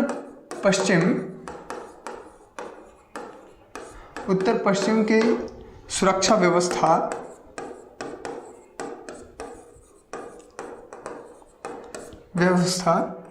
ध्वस्त हुई, मतलब टूट गई, जब भी उत्तर पश्चिम की सुरक्षा व्यवस्था ध्वस्त हुई। अब सुरक्षा व्यवस्था क्या है? काबुल, गजनी, कांधार वाला इलाका यदि भारतीय शक्ति के हाथ में नहीं रहा तो टूट ही गया ना, ठीक है। तो जब भी उत्तर पश्चिम की सुरक्षा व्यवस्था ध्वस्त हुई, यानी कि सुलेमान और किरथर पहाड़ी जो है, वो जो हमारा सुरक्षा करता है, सुरक्षा पंक्ति है, उस पर से हमारा तो कब्जा चला गया, तो ध्वस्त हो गया ना। तो ध्वस्त हुआ, जब भी उत्तर पश्चिम की सुरक्षा व्यवस्था ध्वस्त हुई तो आक्रमणकारी सेना के लिए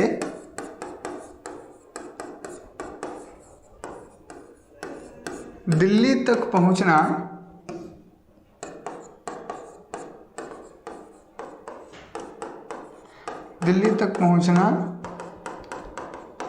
आसान हो जाता।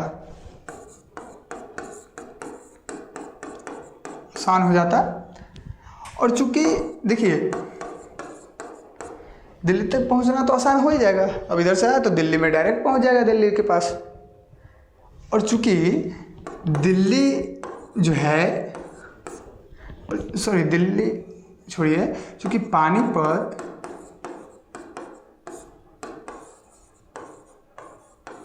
दिल्ली का प्रवेश द्वार था। देखिए उसका आंसर यही हो गया, इस क्वेश्चन का आंसर यही है, पानीपत में क्यों घटित हुआ भूप्रकंपी लड़ाइयाँ पानीपत में क्यों घटित? क्योंकि ये पानीपत जो है दिल्ली का प्रवेश द्वार था, ठीक है। दिल्ली में एंटर करने के लिए पानीपत से हो ही के आना पड़ता, पानीपत से होकर जाना पड़ता, तो ये तो प्रवेश द्वार था। आंसर तो इसका यहीं पर हो गया, लेकिन इसको 150 वर्ड में लिखना है ना, तो हमको प्रूफ करना पड़ेगा कैसे प्रवेश द्वार है भाई। देखो पानीपत दिल्ली का प्रवेश द्वार था। अब यदि पानीपत दिल्ली का प्रवेश द्वार है तो जो भी दिल्ली में स्थापित शक्ति होती थी वो पानीपत में मोर्चा लगाने पर विवश हो जाती थी। ठीक है, तो आप इस तरीके से बता सकते हैं। देखिए, ये एक भूमिका के तौर पर आप इसको रख सकते हैं यहाँ पर कि जब भी उत्तर पश्चिम की सुरक्षा व्यवस्था ध्वस्त हुआ है तो आक्रमणकारी सेना के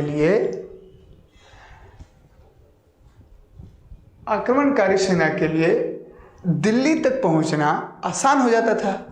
और चूंकि पानीपत दिल्ली का प्रवेश द्वार था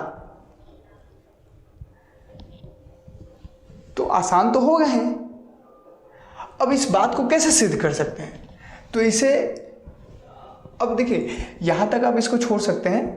ठीक है, यहाँ तक आप इसको एक मतलब भूमिका के तौर पर छोड़ सकते हैं। फिर यहाँ से आप बता सकते हैं नेक्स्ट पैरा से कि ध्यातव्य है, ध्यातव्य मतलब ध्यान देने वाली बात है कि काबुल, गजनी, कंधार, काबुल गजनी कंधार सुरक्षा पंक्ति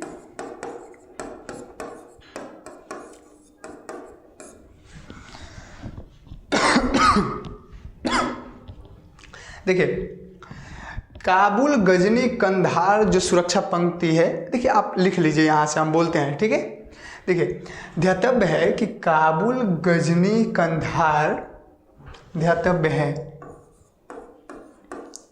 उसके बाद कि यहाँ लिख दीजिए। ठीक है, ध्यातव्य है कि काबुल गजनी कंधार सुरक्षा पंक्ति भारत के हाथ से निकल गई और सिंधु नदी पर भी लिखवा देगा। लिखिए, ध्यातव्य है कि काबुल गजनी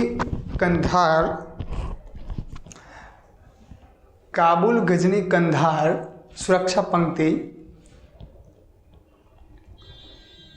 भारत के हाथ से निकल गई और सिंधु नदी पर भी नियंत्रण नहीं रहा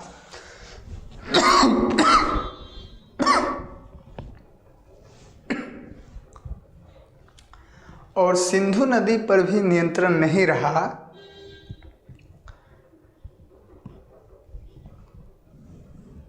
और सिंधु नदी पर भी नियंत्रण नहीं रहा तो विदेशी आक्रमणकारी सेनाओं के लिए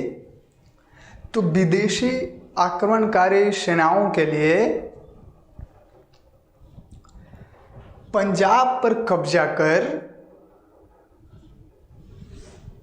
विदेशी आक्रमणकारी सेनाओं के लिए पंजाब पर कब्जा करते हुए हरियाणा के मैदानी भाग से होकर पंजाब पर कब्जा करते हुए हरियाणा के मैदानी भाग से होकर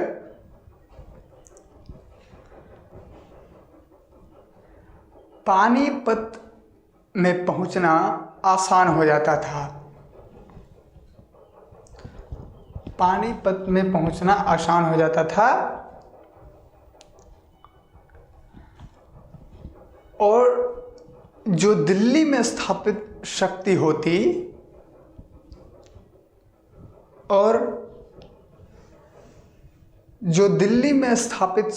होती उसे पानीपत में मोर्चा लगाने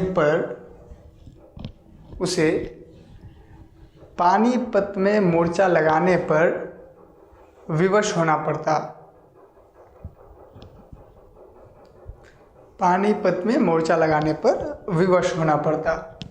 देख लिए, इतनी बातें क्लियर हैं। तो इस तरीके से आप बता सकते हैं कि भूप्रकंपी लड़ाई हुआ है। इसके आगे भी लिखिए, अभी और लिखना है। तो पानीपत में मोर्चा लगाने पर विवश होना पड़ता। इसी आधार पर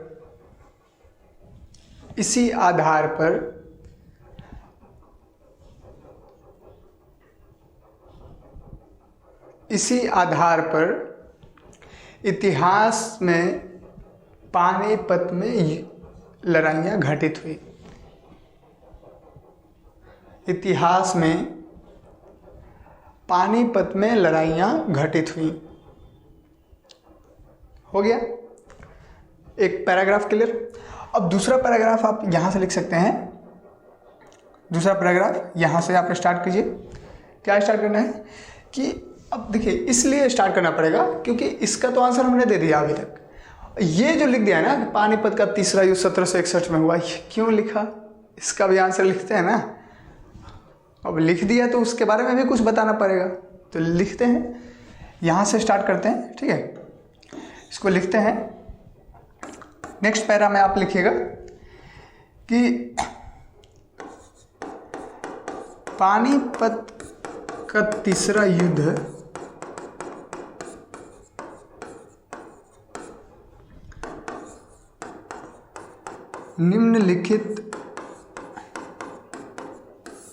निम्नलिखित बातों में अलग था।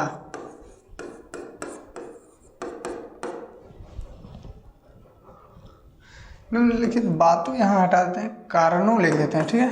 निम्नलिखित कारणों में अलग था। देखिए ये ऐसे लिखें। अब यहाँ पर नंबर 1 पॉइंट में 2 पॉइंट लिखते हैं इसमें, ठीक है। यहाँ पर 2 पॉइंट लिखते हैं। देखिए पानीपत का तीसरा निम्नलिखित कारणों में अलग था। एक नेक्स्ट पैरा में आप लिख लीजिए पहला नंबर पॉइंट।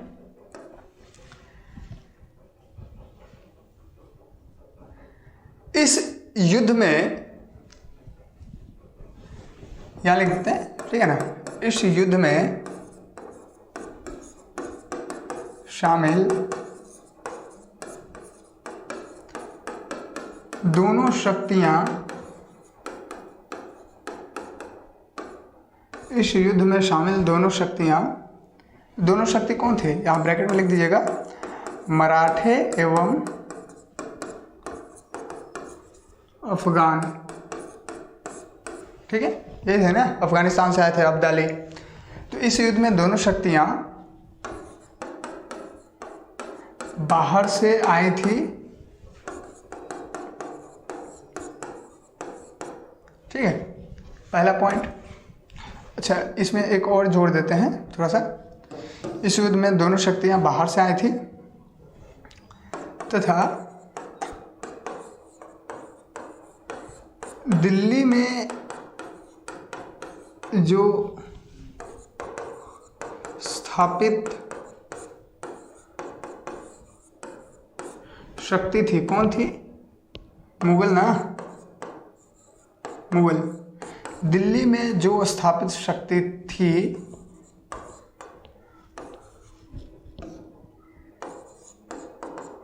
उसकी कोई भूमिका नहीं थी,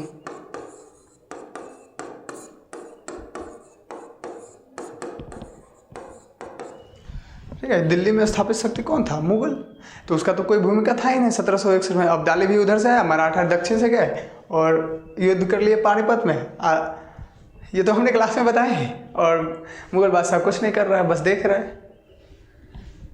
तो पहला पॉइंट तो ये लिख लीजिए। दूसरा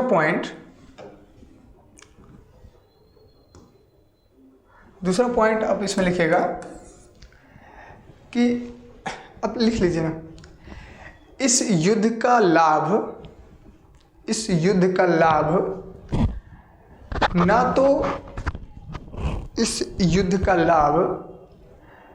न तो अफगानों को मिला और न ही मराठों को। इस युद्ध का लाभ न तो अफगानों को मिला और न ही मराठों को। इसका सबसे ज़्यादा फायदा आगे चलकर ब्रिटिश कंपनी को मिलता है। इतना काफ़ी है। इसका सबसे बड़ा फायदा, सबसे ज़्यादा फायदा आगे चलकर ब्रिटिश कंपनी को मिलता है। इतना लिखिए, इतना काफ़ी है। ये आंसर हो गया। तो ये शायद आंसर आपको समझ में आया होगा, ठीक है, किस तरीके से हम लोग लिखे हैं इसको।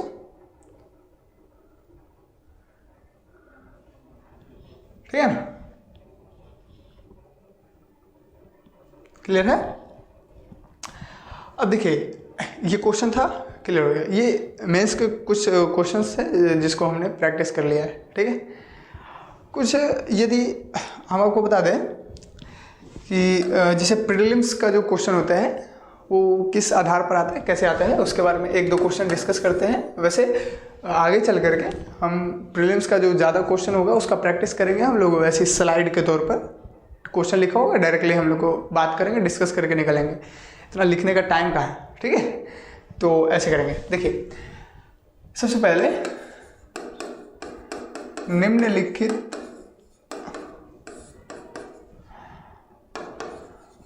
विकल्पों पर विचार करें। पहला क्वेश्चन है यहाँ,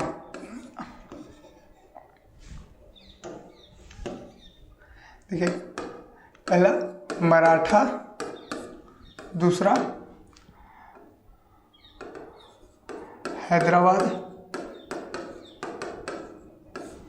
तीसरा अवध और एक और मैसूर। ये हो गया। अब विकल्पों पर विचार करना है तो क्वेश्चन क्या है भाई, क्वेश्चन है उपर्युक्त में कौन सा से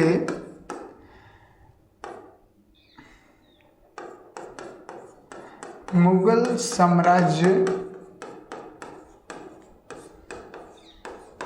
के उत्तराधिकारी राज्य थे। ऑप्शन है,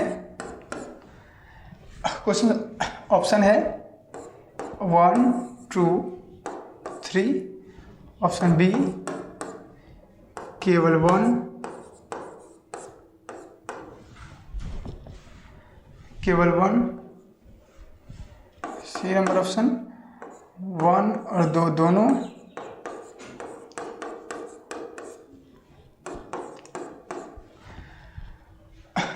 डी नंबर ऑप्शन 2 और 3 दोनों, ठीक है। तो ये 4 ऑप्शन है, ये क्वेश्चन है। इस तरीके से क्वेश्चन पूछे जाते हैं, इजी क्वेश्चन है अभी, ठीक है। तो आप इसका आंसर बता सकते हैं। निम्नलिखित विकल्पों पर विचार करें। मराठा, हैदराबाद, अवध और मैसूर 4 राज्य हैं। उपर्युक्त में से कौन सा मुगल साम्राज्य के उत्तराधिकारी राज्य हैं? तो उत्तराधिकारी राज्य में कौन कौन है? बंगाल, अवध और हैदराबाद। तो इसका सिंपल आंसर क्या होगा? हैदराबाद और अवध, ठीक है। मराठा तो विद्रोही राज्य है, मैसूर परिधि के बाहर के राज्य है। तो यहाँ 2 और 3 नंबर से, यानी कि ऑप्शन नंबर डी यहाँ सही हो जाएगा। समझ में आ गया बात? उम्मीद है आप लोग इसका आंसर दिए होंगे।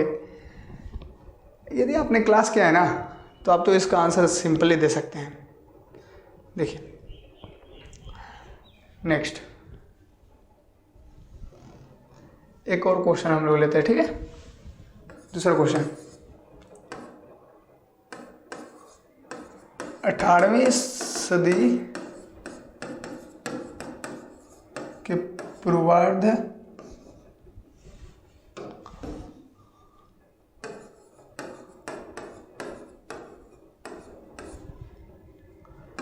के विषय में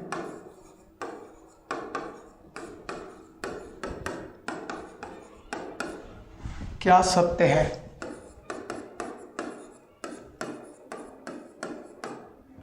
क्या सत्य है? निम्नलिखित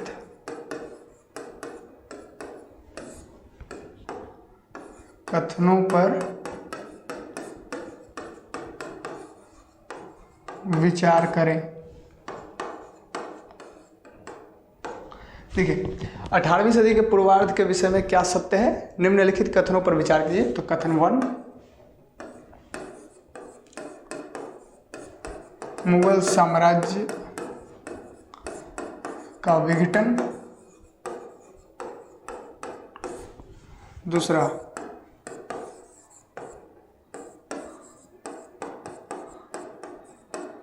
हिंदुस्तान में आर्थिक संकट की स्थिति, हिंदुस्तान में आर्थिक संकट की स्थिति। तीसरा, हिंदुस्तानी संस्कृति का पतन। अब देखिए ये क्वेश्चन है 18वीं सदी के पूर्वार्ध के विषय में क्या सत्य है, ठीक है।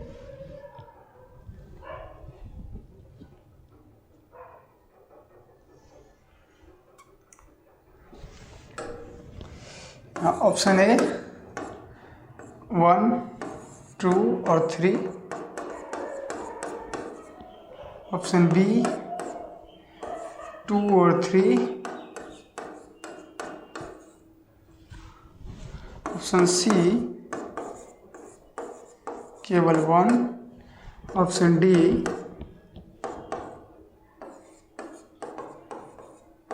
केवल 3। देखिए ये ऑप्शन है, ये क्वेश्चन है। अब क्वेश्चन ध्यान से सुनिए, 18वीं सदी के पूर्वार्ध में विषय में क्या सत्य है, सत्य क्या है भाई ये बताओ। तो स्टेटमेंट पढ़िए। मुगल साम्राज्य का विघटन 18वीं सदी में हुआ था क्या, बताओ। हिंदुस्तान में आर्थिक संकट हुआ 18वीं सदी में। हिंदुस्तानी संस्कृति का पतन हुआ, बताओ। अभी हमने बताया मुगल साम्राज्य का विघटन तो हुआ है भाई, चलो मुगल साम्राज्य तो टूटा है, पहला सही हो गया स्टेटमेंट। दूसरा स्टेटमेंट, हिंदुस्तान में आर्थिक संकट हुआ है क्या, अभी हमने बताया आर्थिक संकट नहीं, आर्थिक प्रगति हुआ है।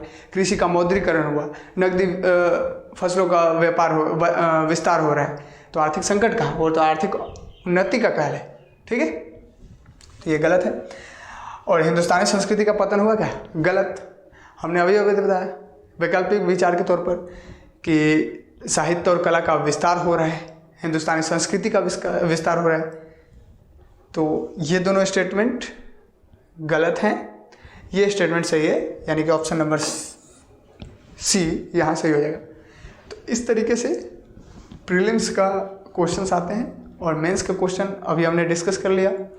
तो इस तरीके से आप पूरे क्लास को शायद एंजॉय भी किए होंगे। आपके अंदर यदि आप पढ़े हैं तो हमको विश्वास है कि आपके अंदर कॉन्फिडेंस आया होगा, ज़रूर आया होगा। तो मिलते हैं फिर नेक्स्ट क्लास में और नेक्स्ट टॉपिक के साथ।